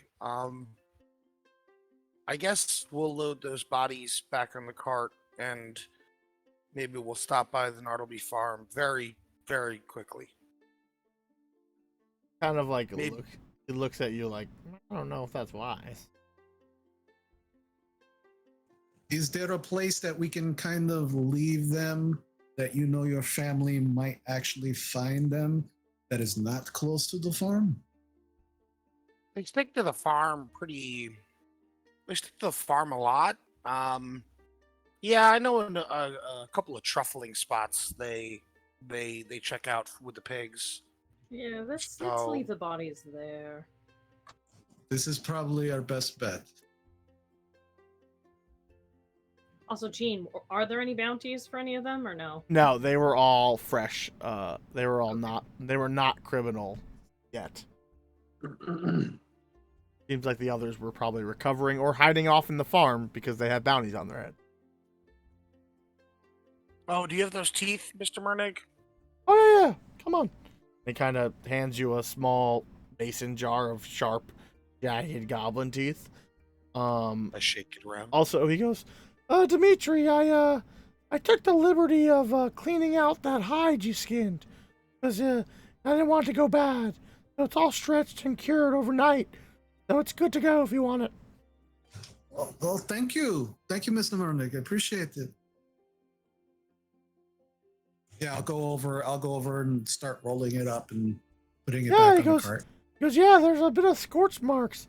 Nice job, son. And, you know, he kind of like looks at Kellen, very proud of your work. He goes, I tried mending it where it was torn up, but, you know. And you do notice that the holes in the carcass from like the shrapnel and the piercing seems to have all been magically sealed or mended. Yeah. So you guys head in and you see this large like crate. He goes, all right, son, can you pry this open? And you see like a pry bar already wedged in. Sorry, are we talking to me there? Kellen will walk up as if he's the one that's supposed to do it. Yeah, there's a crowbar attached to this giant crate. And he goes, I'll try the crowbar. Make me an athletics check, Kellen.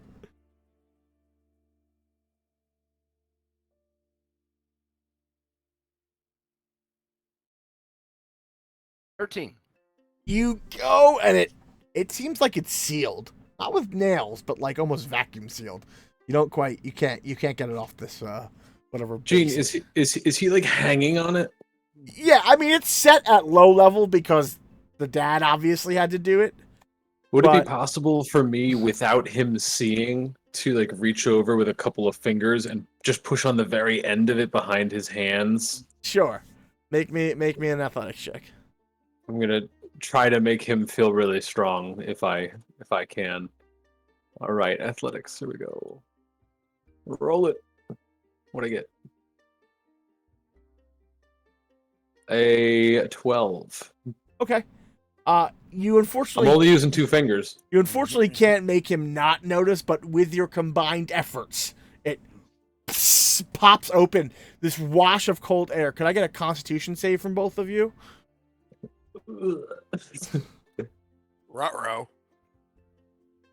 Most things on the farm are dangerous. You were all warned. Oh god, I just woke up and I wasn't ready for this. 8. I will say there is some inspiration floating around. We have a group, we have a Dimitri, and a Bite, and I have one. Norm, what'd you roll?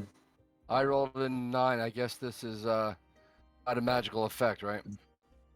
It is a magical effect, but I think your magical effect only works against charm. It's only mental saves. Oh yeah, it's only intelligence, wisdom, or charisma. This is a Constitution save. Okay, so those are... Norm, I'm gonna say, why don't you take that group inspiration? I could probably, if this is the damage thing, I could probably take it. Okay, I'll give it a go. All right. 17. You make it. So, Norm, you take 1 cold damage, and Peck, you take 2 cold damage. It wasn't a huge amount. Ow. But as this blast of cold almost like flash freezes you, some of your shirts are a little stiff. Really, wow, I forgot your name for a sec. Well, Peck, your armor got really cold very quickly because it's metal, and that's really what kind of really stung. But it opens and you see these preserved, almost frozen-looking corpses. Ugh. Oh yeah, it's cold. You probably should have wore gloves. Thanks, Dad. As I kind of hold up my frozen fingers. I got this really hot Break off a few stone. pieces of my beard that got frozen. He kind of like pulls out a glowing stone with tongs. Just, go within a few inches of it. It'll be fine. Don't touch it.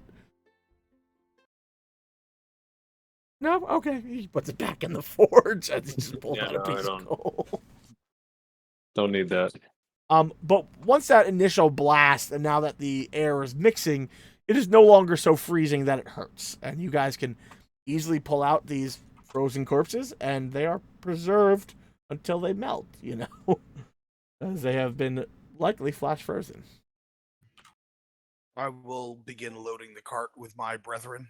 They're actually much easier to carry because they're kind of stiffened, and instead of like flopping around and having to do that weird dead weight, you're like, oh, this is kind of like a board. And they were kind of stacked nicely in this way. And Actually, Yeah, and I'll give a hand as well. Diz, if you want, you can actually put them in my bag. The corpses? Sure, I guess. Okay. Kellen opens his backpack, start loading them in. You realize that every time you pop one corpse in, it doesn't seem to take much space. lucky the This does that like reach in thing. they seem to go all the way. Okay. Wow. That's a little weird. Did you make that? It's something I can do. I can do these little fun things. He's a this criminal is now- genius. We can now carry a whole bunch of stuff in this bag. And you see he laces it up and puts it on his back and kind of walks around. See, it's not like they're even here. Oh my goodness, you're so strong. I will say with the width of the bag, only because they are goblins, they seem to be able to fit. It's only like 1.5 feet opening, so like Pecorin couldn't go like shoulder deep into it.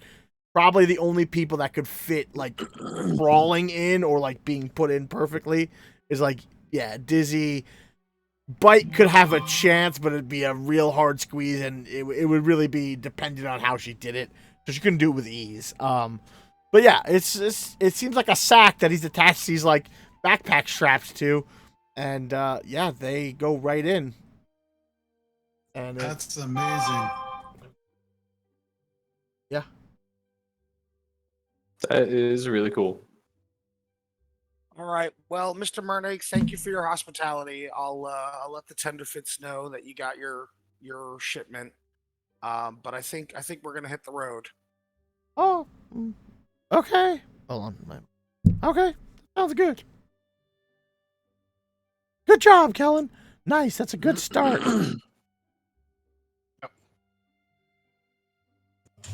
All right, and so we'll start leaving. You said Dizzy. You said that there was a place that we could put the bodies, and then we can kind of go to the woodsmith first. Yeah, I know a spot.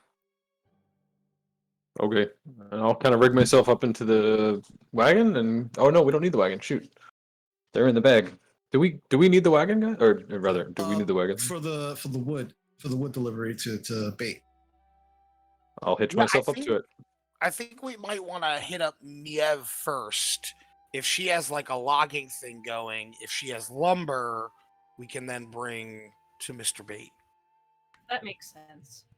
Okay. All right. Y'all begin your trek. So are you going to try to like find a special spot to drop off the bodies that they'll find them? I mean, I imagine that there's like, local-ish areas around the farm that they venture out in. I'm gonna go. I'm kind of guessing. I haven't been there in a long time. So I'm going for like a spot that I knew that my brothers took me out to once, like tied me to a tree. And that spot is where we're leaving the bodies. Okay. Well, I guess make me. So whoever wants to try to bring these bodies, and I guess since Kellen has the bag, I would need a stealth check. And you can like you guys. Well, but like if you want to be on the side, like a few 100 feet away, you don't need to make a stealth check. Whoever wants to go to the spot needs to make that stealth check. I do not think that I should join this. I did a My 4. armor is kind of loud. So, Helen, you're probably gonna have to go because you have your bag that has the bodies. Okay. So I will need a stealth check from you. Dimitri, are you joining them or are you staying back? I'm gonna hang back, but just the distance enough that I can see what's happening, but I don't want to be too close.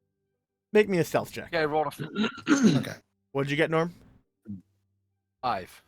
Awesome. So I use my DM inspiration.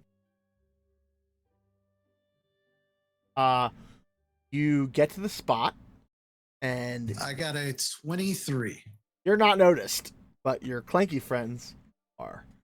You're like, oh, that's the worst. They're like zigzagging, and they're just not doing it well. Like they're constantly looking over their shoulder. And you guys, so you approach, and it's kind of like a timber pointed, like fenced wall of a farm with like spikes and like wood entrapments. Like it doesn't look friendly, and the smell from this place is awful. And you guys make it to this like copse of trees, and you think you're good. Hey, Kellen, set the bag down. I'll try to get it done quick. You hear, "We got intruders!" Twang, twang, twang, as two bows fire in your direction. Ooh. So against you, Rennie, that will be AC 19. Then Kellen, that is unfortunately a natural 20. As they are fired. Gene, am I right next to Kellen in the way that we kind of like? Yes, you are, but this is unfortunately surprise because you failed your. Got it. Actually, you know what? Yep. Give me perception checks, and I'll let you know if you actually can have your reaction. Sure, thanks. Because they definitely spotted you. Oh, I may have done it. I got a 14 perception. No. What about you, Norm? Oh, okay. No, you guys can, because you can see, like you hear it, but their arrows are already being fired. And they're not within 14. 10 feet. Nope, they unfortunately got a 16. And Dimitri, you're a little far out of way because you decided to stay back. Dizzy, you take 7 piercing. Oh. Ow, I did max damage. Kellen, you will take 14 piercing. All right. You guys, you are not quite in initiative yet. So what actions would you like to take in this immediate moment? Gino, are we like off in the distance able to see that? Like, I imagine we were off in the distance hiding behind some tall grass. Yeah, you're like a few hundred feet away. Yeah. Because at that point, I think if I see arrows starting to fly and they're like, oh shit, I'm going to just stand up and yell, run. Okay. Yeah. Yeah, so pretty much you don't see the arrows just because of the distance and how quick. You more hear, ow, as both of them get pierced. Oh, God.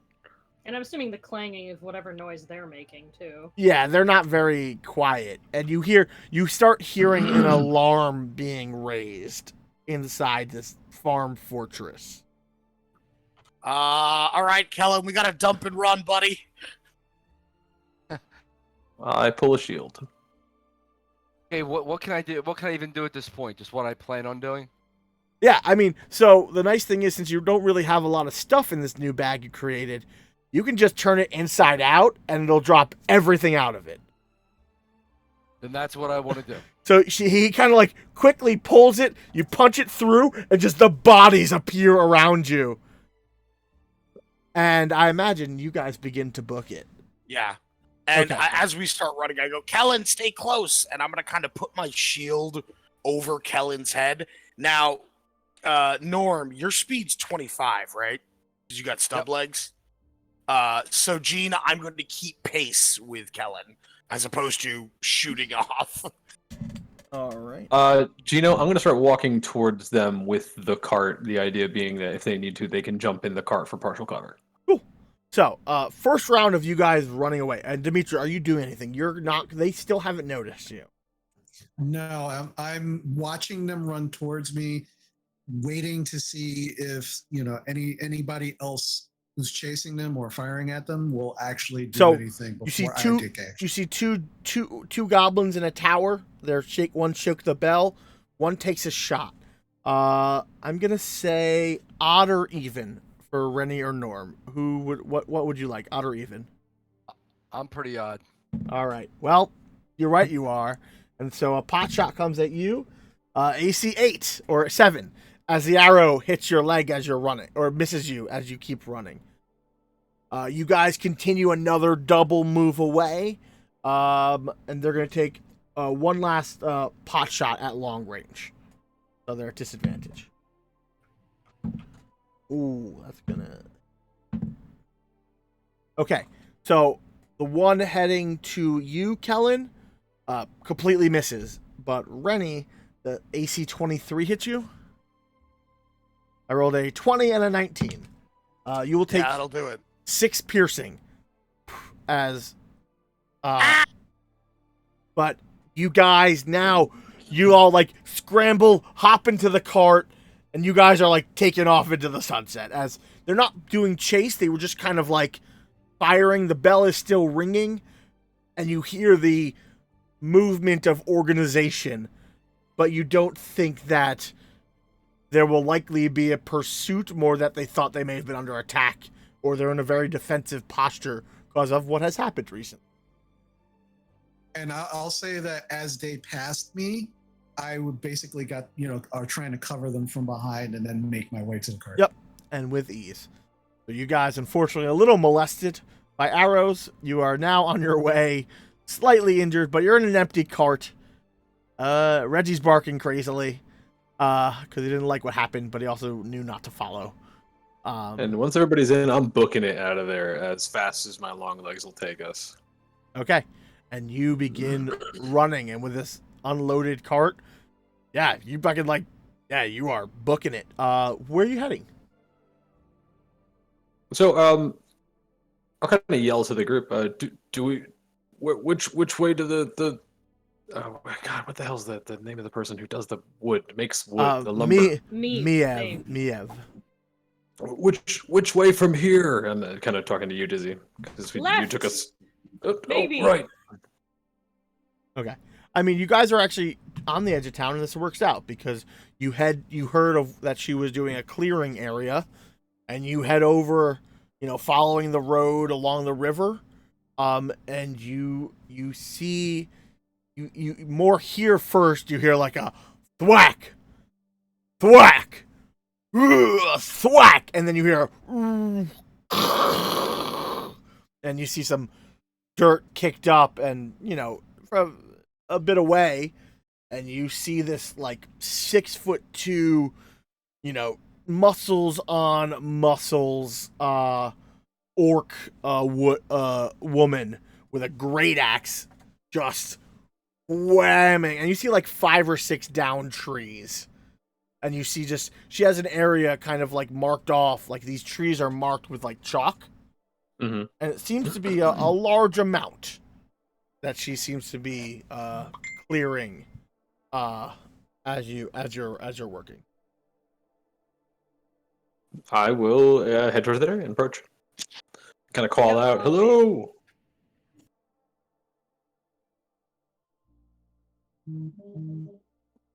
Okay. Yeah, sure, absolutely. So we're gonna say Brittany is not feeling well, so we're gonna say that Bite kind of curls up into the cart, and if there's any rolls that need to be done, I can take care of that so that Brittany can step away for a little bit. We will be ending probably around 10:30, but if you need to step away, absolutely, don't worry about it.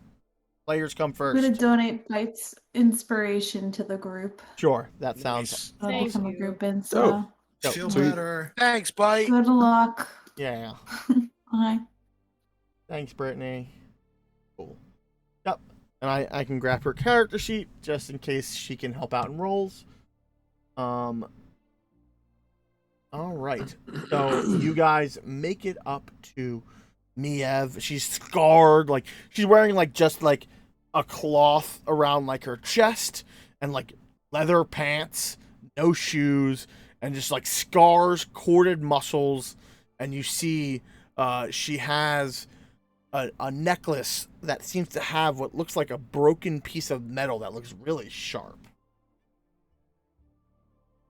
And she kind of, when she sees you, she kind of leans her axe against a tree. She goes, "What? Hello, children." Hi, Miss Miev. We heard that you had a job, and we are looking for jobs. We're jobbers. That's us. Can confirm. I am not looking for jobs or jobbers or whatever you are, but I do have to clear this patch of wood, and I could do it myself, but I could also use a hand.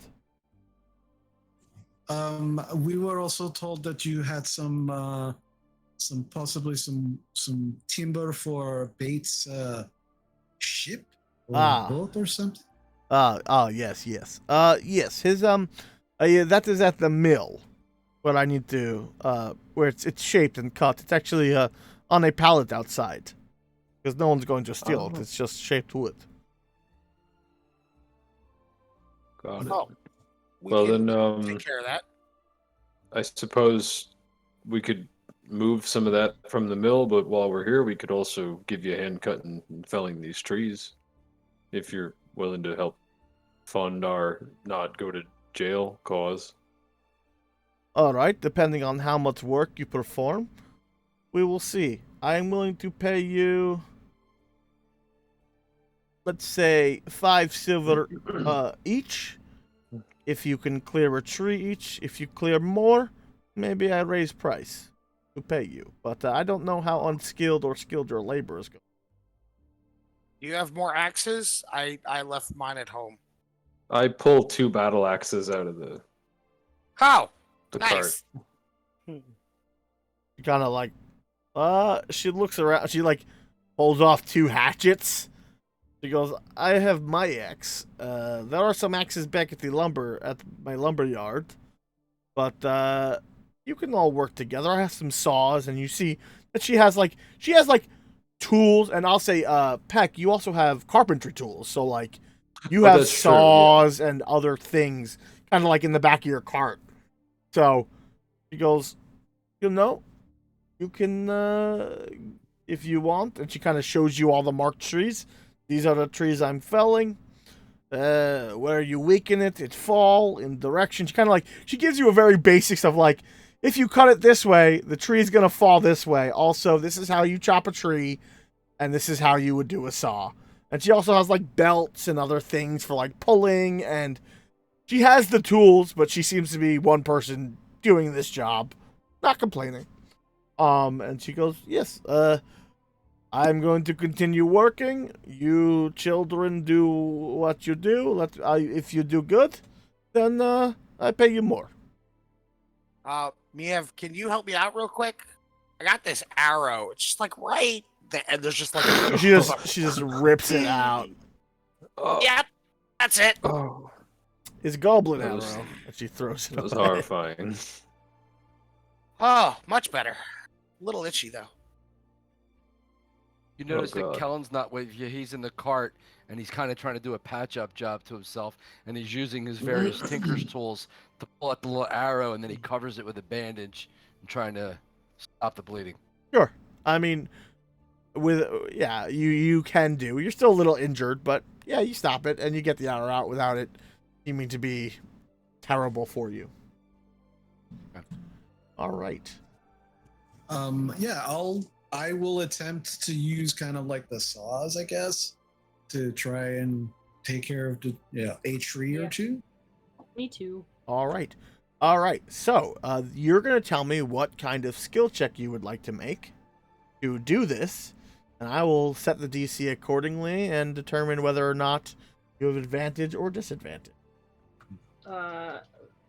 Survival for me, I guess, because Yep. knowledge of how to cut down trees Sur- safely. Survival is completely probably one of the main skills to use. And remember, you do have a group inspiration, and there is currently a Dimitri inspiration. do not need it.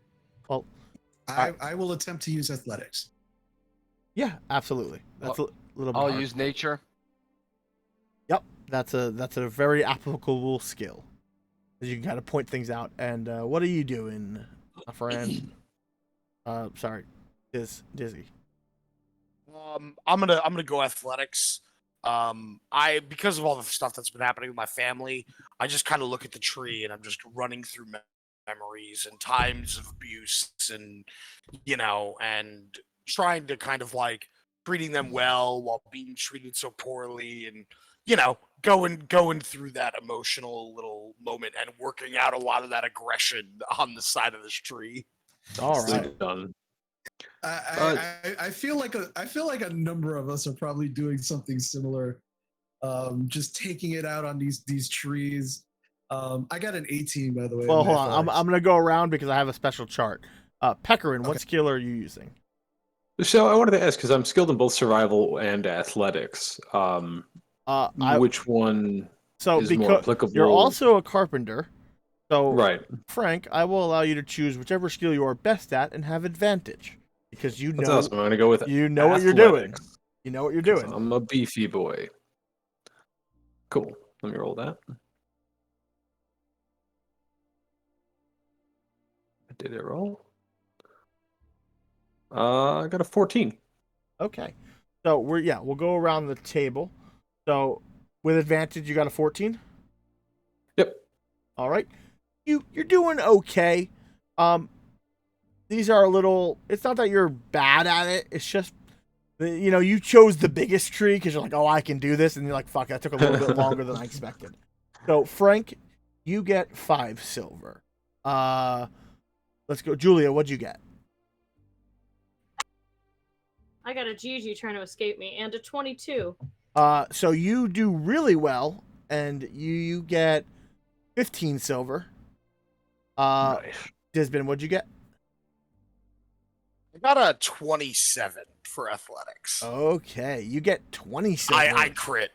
Yeah, no, you do exceptional. You clear a lot more. You make a lot of progress. So you get, I said 20. 15, 20. So- 20. Just as we're going along, I was holding kind of the group's money last time. Do you guys want me to continue doing that? Sure. I have written down the party money, the 30 gold that we've made from jobs, and the 20 silver that I just made. Do we want to keep grouping it? Do you want to write it? I don't know how we're doing it. I just remember I had taken a 20 gold at some point. So we'll just keep whoever takes it. We'll just keep going that way. Okay. So Renan, you got. I think I said 20, correct? Yep. Okay. Norm, what'd you get? 23. You will get 15 silver. Dimitri, 18. you will get 10 silver, and Bite got a 16, so she will get 10 silver as well. So, and I will say, while this would have taken the entire day, but because all of you at least beat the DC of 10 and got at least 5 above, each of you, except for you, Peckerin, but as a group, you succeeded. This has only taken half your day worth of time. So it's been about 4 hours of hard labor. You know what, Gino? I kind of want to improve my roll. Can I action surge it? Yeah, I'll let you burn an action surge. Why not? I feel like that's like something that the character would do. Suddenly having this kind of like extra vitality. So I'll burn an action surge. Yeah. Why not? Let's you get a reroll. And I'll roll one more time. 23. Okay. So I will say you improve your. At first, you start and you finally get this down, this big tree, about 2 hours in. You're like, that was a lot. And then you're like, wait, what? Well, I got the big one, so now I can get all these smaller trees around it. And you really start working it harder. And so, Frank, you can go from 5 to 15 silver. And so, because. Very cool. And so, again, this would have taken you about 8 hours of hard labor because you have all succeeded. It only takes you 4 hours of hard labor. So you guys still have a little bit of the day ahead of you of a hard task. Well, go ahead, Dimitri. I was gonna go up to Miev and like, all right. Additionally, Bates said that he would like some, extra like, I guess like these things to put the boat together, and he give me some money to buy that. Do I give this to you, or should I leave it in the over at the workshop? I think that was I thought the extra things were from the Smiths. They need like joints and stuff. Oh, okay, yeah, So that's right. why. Yeah. I was like, I don't recall, but I was like, I remember it was that. Oh, I also forgot something. Can Dimitri, Kellen, and Dizzy make me a retroactive perception check? Sure. Okay. Sorry, I forgot something that could be relevant. 13.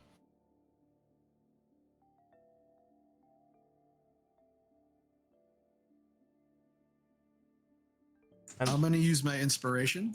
Awesome. Good call. This is slightly important, so it's a good idea. It's only an 11. Okay, and Dizzy, I got a 4.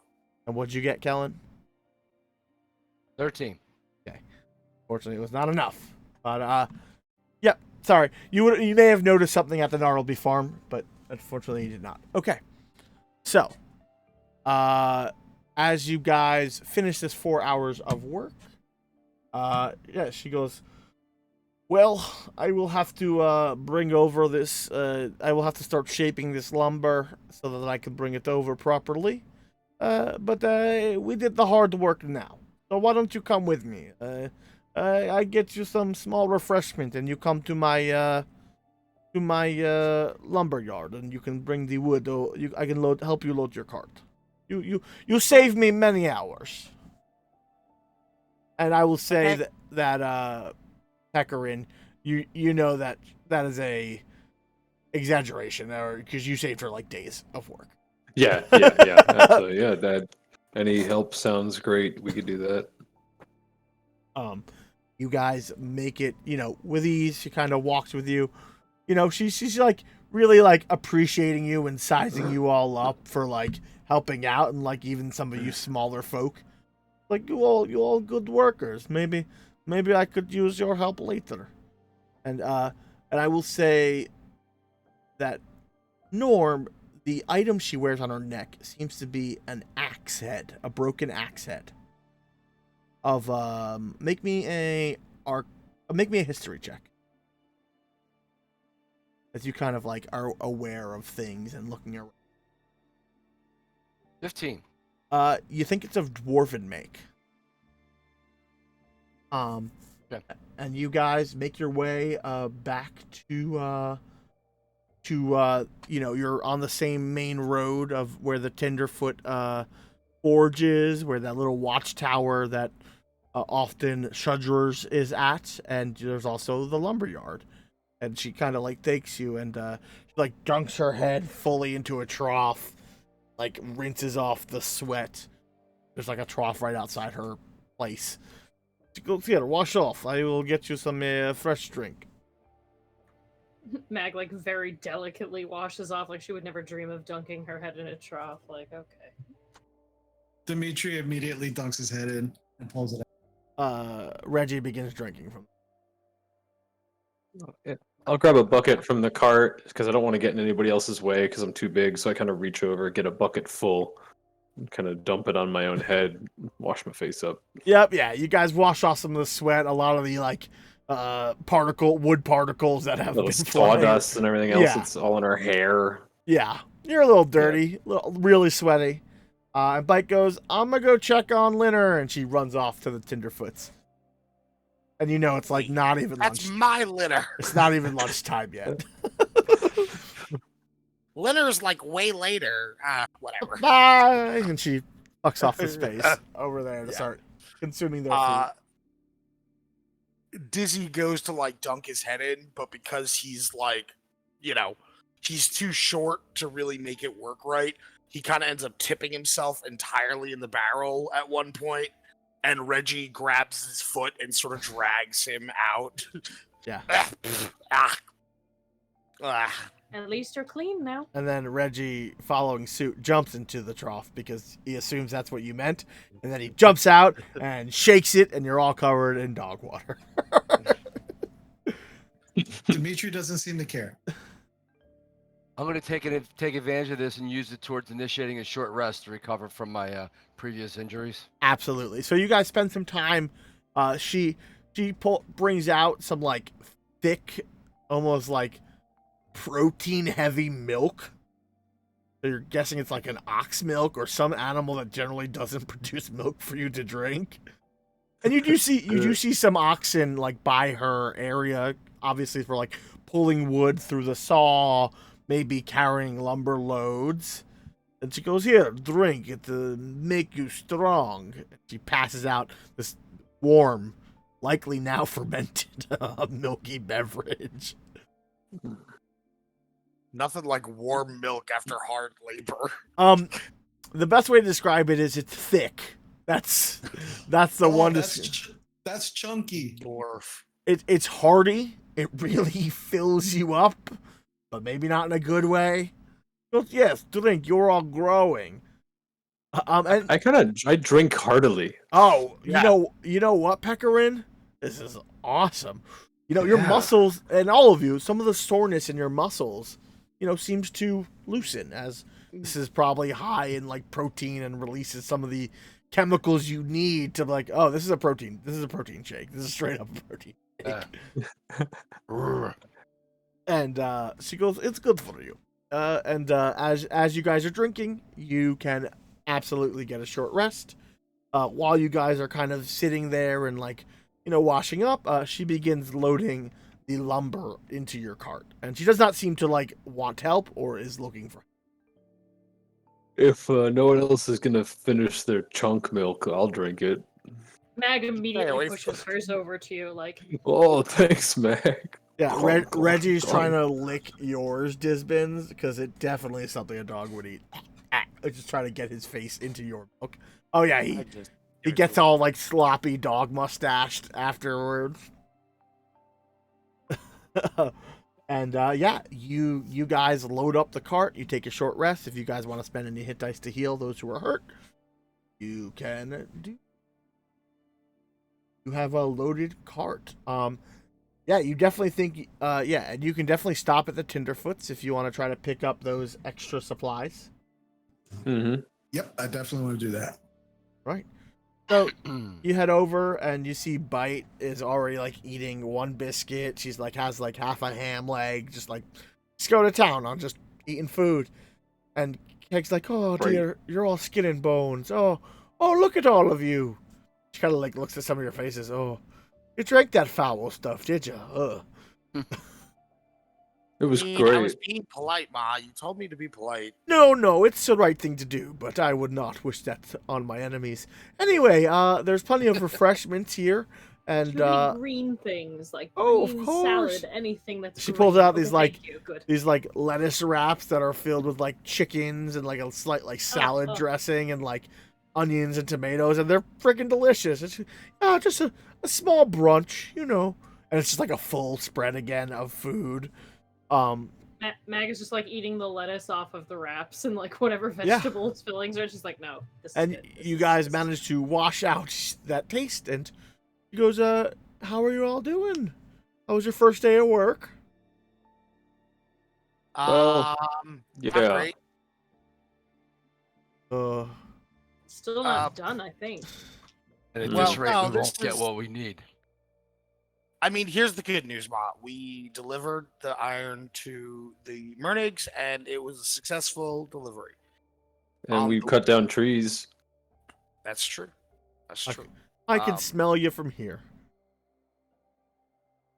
We did get in a little bit of a scuffle outside of town, and a couple of goblins died, and a couple of bugbears might have drowned. Her face definitely becomes like a little sad, but she walks over to you and starts eyeing you over. "Oh, but your armor held up, and that's good," as she kind of like clinks the chain. Yeah. yeah, it wasn't great, but you know, they attacked us, and it was messy. Well, you all be careful, and I'll make sure to look into any of these things. Hopefully, none of this blows back over. You said it was outside of town, though, right? Yes, it was. Well, you'll be safe as long as you're in town, because the law will protect you. But watch yourself if you wander too far. But Oh, of course.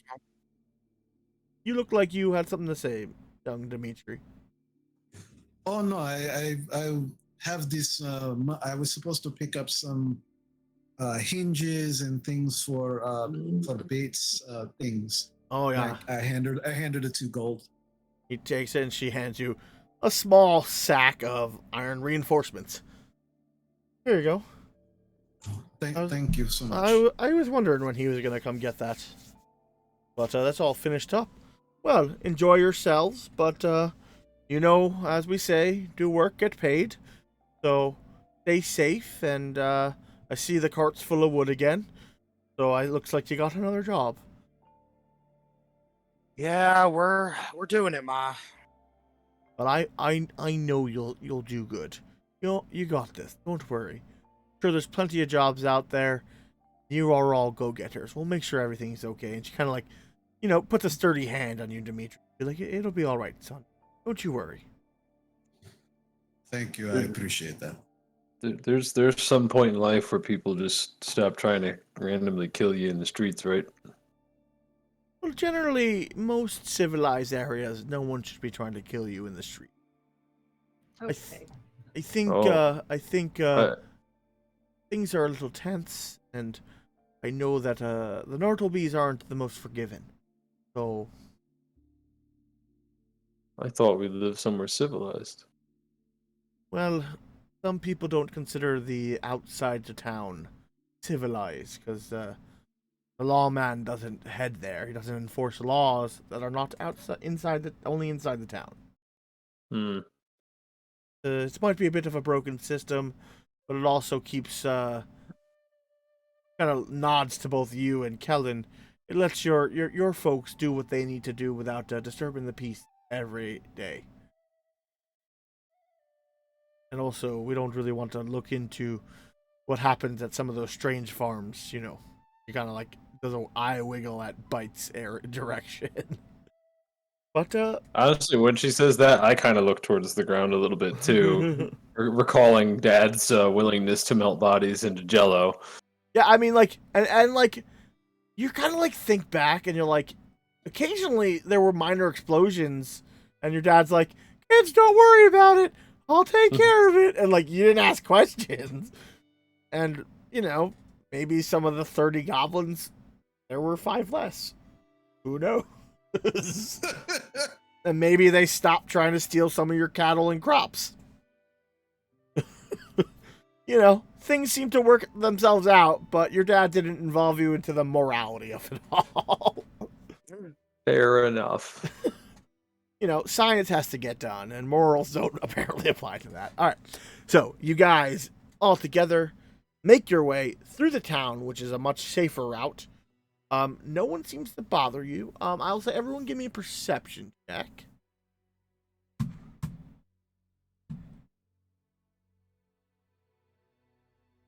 $16. 18. 21. 22. Well, actually, I rolled twice. My first roll was a 5. Okay. So everyone, let me roll for them, because they're not doing. Oh, they actually did pretty good. So anyone with above a 15, you will notice that you are being tailed is not the best word. But you're definitely being watched by some of the bugbear deputies. Not making any moves. They're not doing anything. Definitely have their beady eyes on you. Not like following from a distance, leaning on a corner. It's like you notice that, like, you go through a section of town, you see one of them, and their eyes are constantly on you. And then you get to the next section of town, and, like, one of the other deputies is just, like, also eyeing you. Another section is empty.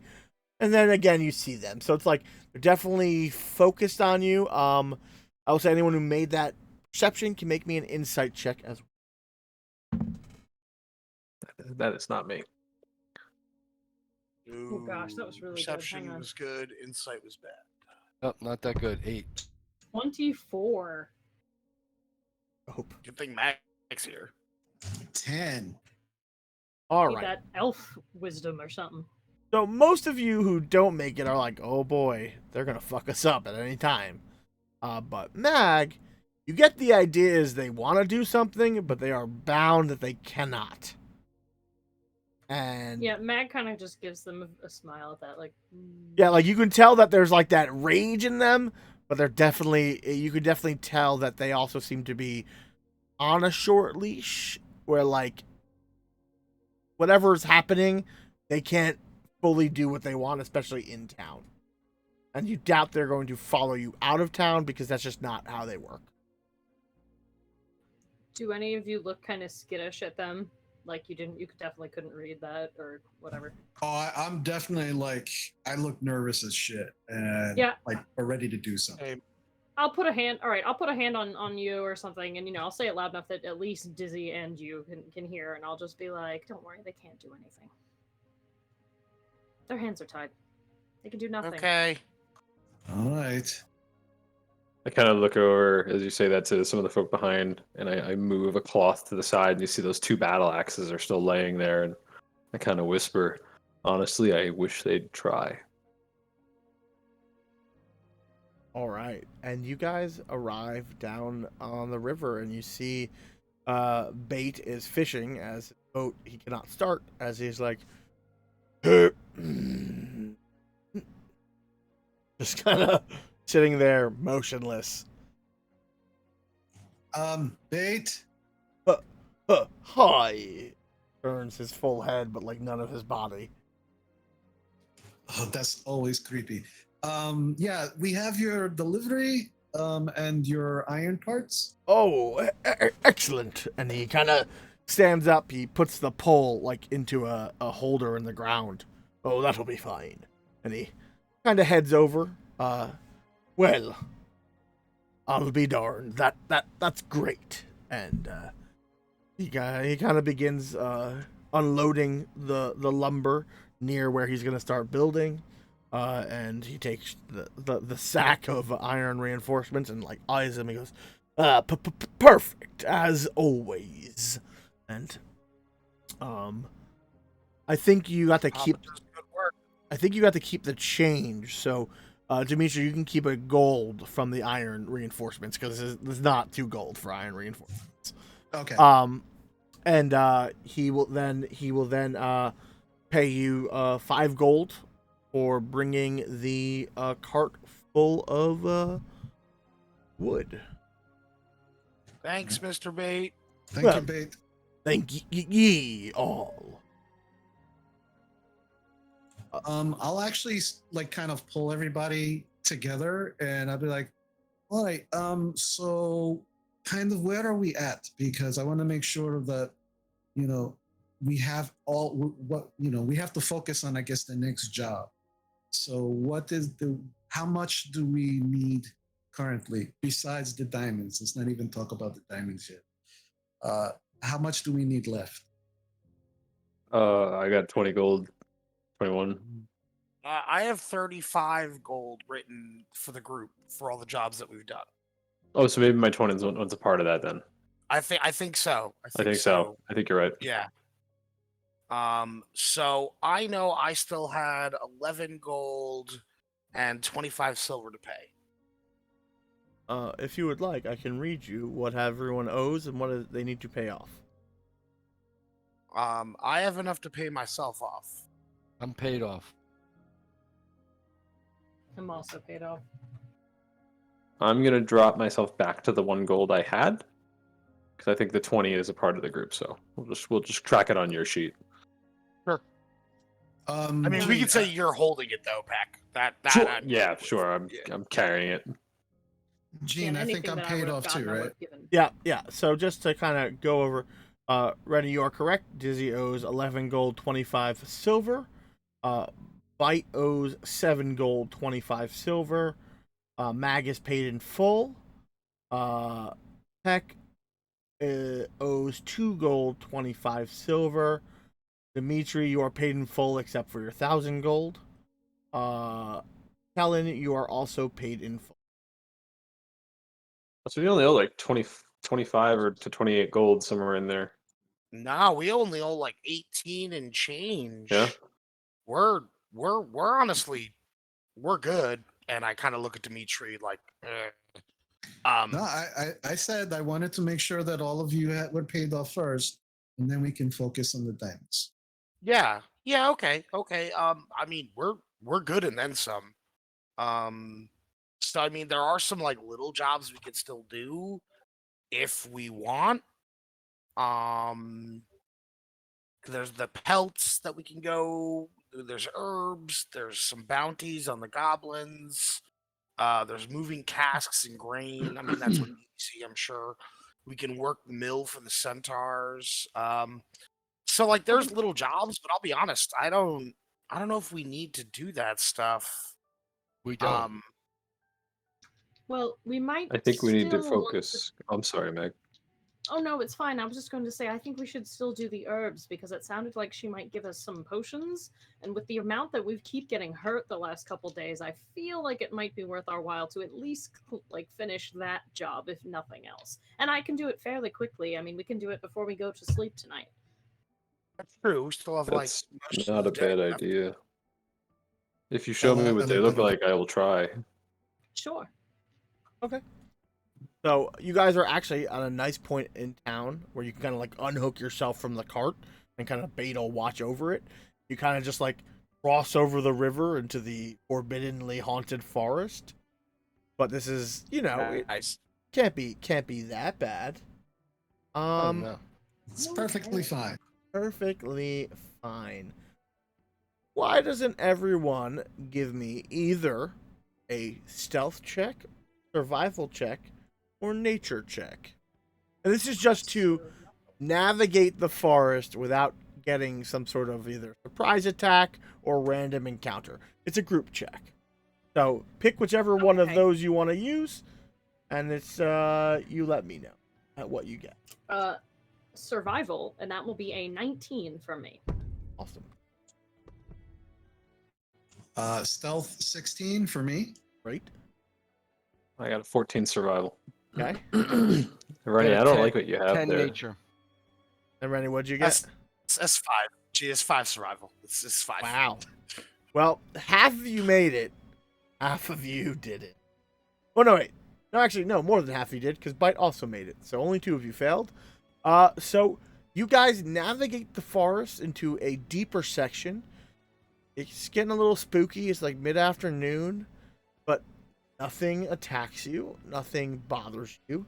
So now, you have 2 options, which is you can do both of these simultaneously and kind of divide who you want to do what, or you could focus on one or the other.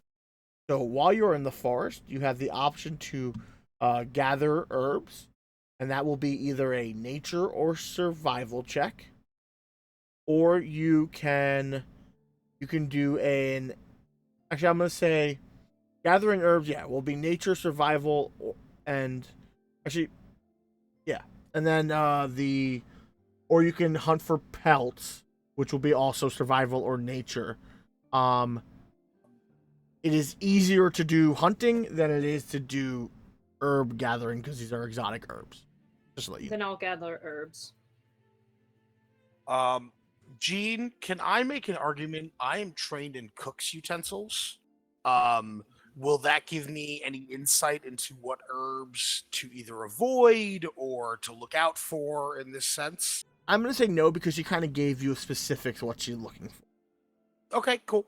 So, but if you go, I will say though, if you decide to go hunting, I will give you advantage because you have Reggie.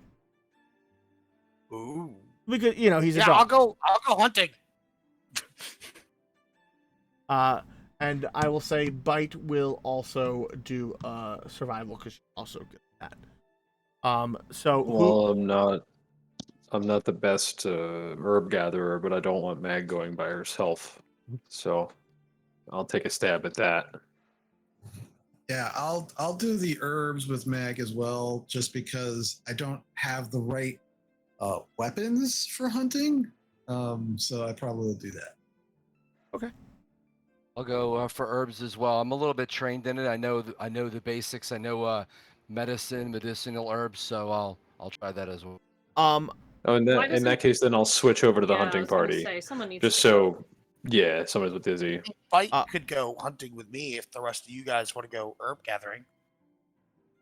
That's up to you. And that's the thing is, if you don't want to make a check, you can give someone advantage by helping them alone. Fair enough. I'll go with the hunting party because if you do like roll a 20 and encounter a moose, I'm the only one who can carry it. That is also true. Okay, so we'll say that Disbin, Peck, and Bite, you guys are gonna go hunt, and then Dimitri, Mag, and Kellen, you guys are going to do herbalism. So, how about you give me some checks? Again, they're both survival or nature, your choice. And we'll just go through each group. And Rennie, you have it. Yes, sorry. Does the higher number give us more successes? I'm trying to figure out whether I should do that or help Mags. Advantage. I will say, yeah, higher level will give you better results. That's kind of, and if you do it individually, there's a more chance for each of you to find something. If you give one person a really high chance, they'll find it, but they may not find as much, you know. So I kind of leave that up to you.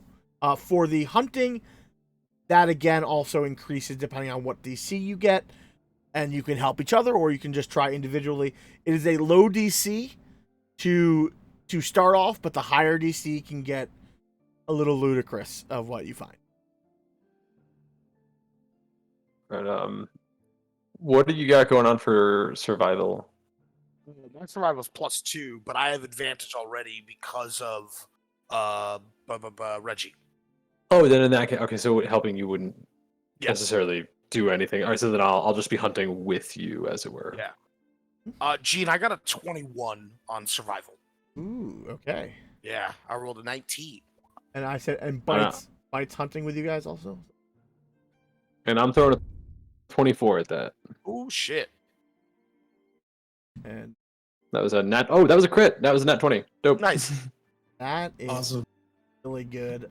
Bite, unfortunately, is too busy playing and not helping because I rolled a 4 Fucking for chasing butterflies. I rolled a 4 for her survival, so she just runs around and plays. Hey, you do what you gotta do. But for you two, because you hit the 20 DC, you know what, Frank? I'll give it to you. You find a moose. Because after Rennie, you guys hunt like a moose that happened to be engaged with like a wolf, and you guys take them both down. And so, since you each hit the DC for exotic hides, so Rennie, you get 1 gold for an exotic hide, and Hecarin, you get 2 gold for an exotic hide because you got the higher DC, which was 20 plus 3. And then I'll tell you, the other DC was 10 plus 3, but it only would have resulted in silver.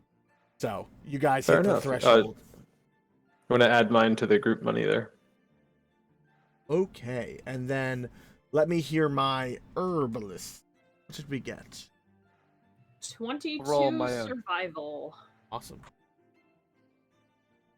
I have a +4 on my survival, so I'm pretty good. Well, actually, you know what? Don't add that money there. I'm going to take that as like an item, not necessarily just a value. Go for it. Yeah, you can have a moose pelt, but they will buy it for you for two. Hold on to it for a minute just to see if I think of something cool to do with it.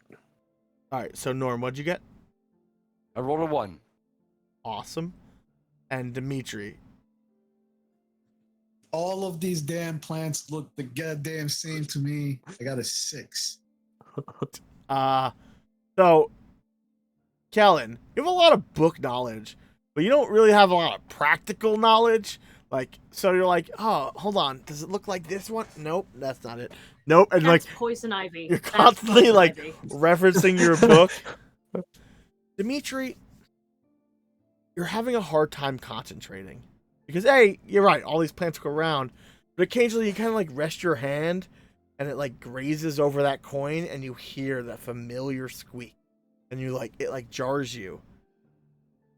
But Magdalene, now luckily you went out here and this is honestly one of your favorite places to be, and honestly you begin hearing the whispers, the grass blowing, and you kind of like walk by a tree and you get the sense of a hidden moss around the other side that you may not have looked. And as like your senses have like, perked up, you begin kind of sensing the environment in an incredible way. You begin finding, and you find almost exactly what you need. You're a little shy on her max amount, you think, but you did pretty good in about 4 hours. And this again took your other half of the day activity. Look what I found. And so that looks like that one, and that one. No, over it's there. different. I It's don't different. see the difference. No, the trees told me it's fine. It's the right one. I can tell. Wait, but back up. The trees told you? It's complicated. It's not like they told me. It's more like a feeling I get. I can't really explain it. It's like the grass like breathes a certain way, and it says like the moss is near. I don't know. It's hard to explain. All right, this only started happening today, so I don't really know what it's about. You know what? As long as that she's happy with it, I don't care. But you're gonna have to explain this to me because like this is the trees are talking and the air is breathing, and I don't understand. And I can see people with my eyes closed, so I don't know either. It doesn't really make much sense to me. Okay. Me and Peck come rolling up, and I just go, "We killed a moose!" Oh my god. Oh, I want to take some of the meat back too. yeah, with your survival, you can easily. Yeah, like you hunted it, you brought it back, you hung it up in the tree, like while they're still gathering herbs because like you went in separate areas. And yeah, you guys kind of regather. It's about evening, sun's about to set, and you begin making your way. I'm gonna say probably towards. Well, if you guys want to talk a little bit, but you are gonna make your way towards Sorrow to do the turn-in for that. But if you want to have a conversation before you guys all do. So yeah, Mag did excellent because the trees told her where everything was. I did not do well. But congratulations on Moose. That's great. Kellen found poison ivy, so at least we know where that is now, so we won't step in that patch again. Kellen's obviously sulking, not happy. Kellen's a sore loser. I have to say, when you leapt onto that wolf and cut its throat, I honestly thought it was just going to thrash you, but that was amazing. I mean, thanks. I was a little scared that moose was going to squash me until you grabbed its antlers and wrestled it to the ground. That was pretty intense. They're not much different than cattle, except they're way bigger. It was bigger and meaner. It was definitely making a lot of noise. Oh yeah, and It you was guys are a very bad. little banged up from that hunt. So, Yeah. But I imagine we both have like I have a black eye. And maybe you've got like scrapes all down one arm or something. Yeah. Yeah. Oh yeah, totally. We're both filthy. and Reggie's like favoring one of his legs got a little injured in the fight. Well, he helped. He like held it down. But like you guys got banged up fighting a moose and a wolf. But you all did it. Yeah. So you guys kind of like lick your wounds. You have like this gathered like really strange like golden herbs and like different like things that are used in likely healing potions. You definitely gathered more than she needed, which will likely help. And you guys make your way to the witch's hut, or so people say, and the bat beep as it like stares at you and then flutters off. And Sorrow. before you even call her name, her door is open. She goes, "Oh, hello, children." Creepy. You found all your herbs, or almost all your herbs. Well, that's lovely. She takes the herbs. What'd you get? A 23? You said on the check. Did I say 22 or 23? That doesn't matter. That's fine. She hands you 23 gold and a healing potion. Because I had this one brewed up already. You've given me enough to make a few, but this is as promised. Hand you the money, and I'm going to say 23 gold? Wow. Yeah, you've gathered her a ton of herbs that she can resell for 50 gold, you know? So I'm going to hand the party gold over to Yeah. whoever is holding the party gold then. And then the healing potion, I'll be like, all right, who should be in charge of Kellen? And I just, like, I don't even take the time to think about it. I'm like, Kellen, you're in charge. Okay. All right. Hey, I have a special request, Miss Sorrow. But it's kind of like a secret job. Here, come here. And Jean, I'm gonna, walk 3 feet to the left or whatever with her. And I'm gonna go, listen, Peck took down a moose, and I don't think he wants to sell it to you. I'm sorry. But I think it'd be cool if you could make him a moose headdress with the antlers. I think it'd look really good. I think you're mistaking me for the Blaze Weavers. Don't make things that are not herb-based or your doctoring needs. I mean, mooses eat herbs. That's like the same field, right? Not at all. Actually, it's a completely separate thing. But You don't just handle everything. no, but I'm sure that if you spoke to the Blaze Weavers, they would buy some of those pelts from you. That sounds reasonable. And they could probably build you a moose hat. Good talk. Thanks, Miss Sorrow. Under your hat. Keep it under your hat. She just looks at you with a quizzical eye, and she says, "Well, good luck." And that's where I'm going to say we are going to end tonight's session. So it sounds to me like we need to go get diamonds. Maybe after tonight's rest, you will go get some diamonds, as you're all pretty exhausted. So, just some quick shout-outs. Ocelotus, thank you for resubscribing to us. I believe this is a new one, which is Magma Bunny. Thank you for following us. Elsnor also followed us. Thank you. Boot Scootin' Baby also followed us, which is a great fucking name. Amazing name. What an amazing name. Davius Manus, thank you also for following us. The music we have used is Scott Buckley, that was on our opening page, and the tokens and bits are either 2-minute token, Zap Maps, or right now we're currently using Hero Forge as our minis. But thank you all for watching. And hopefully I'll keep posting. Once they find all the minor pieces of the code around town, maybe I'll throw up an advertisement so you guys can try to solve it without them. And that could be fun. Because there's one more piece they can find at least. But it's good times. But thank you all for watching. And have a good night. Unless there's anything else anyone else wants to No, thank you, Gene. It was great. Yeah, Awesome. Yeah, we will do As a always, raid. thank you, Gene. No problem. Yeah, we'll do a raid, and I will look for someone to do that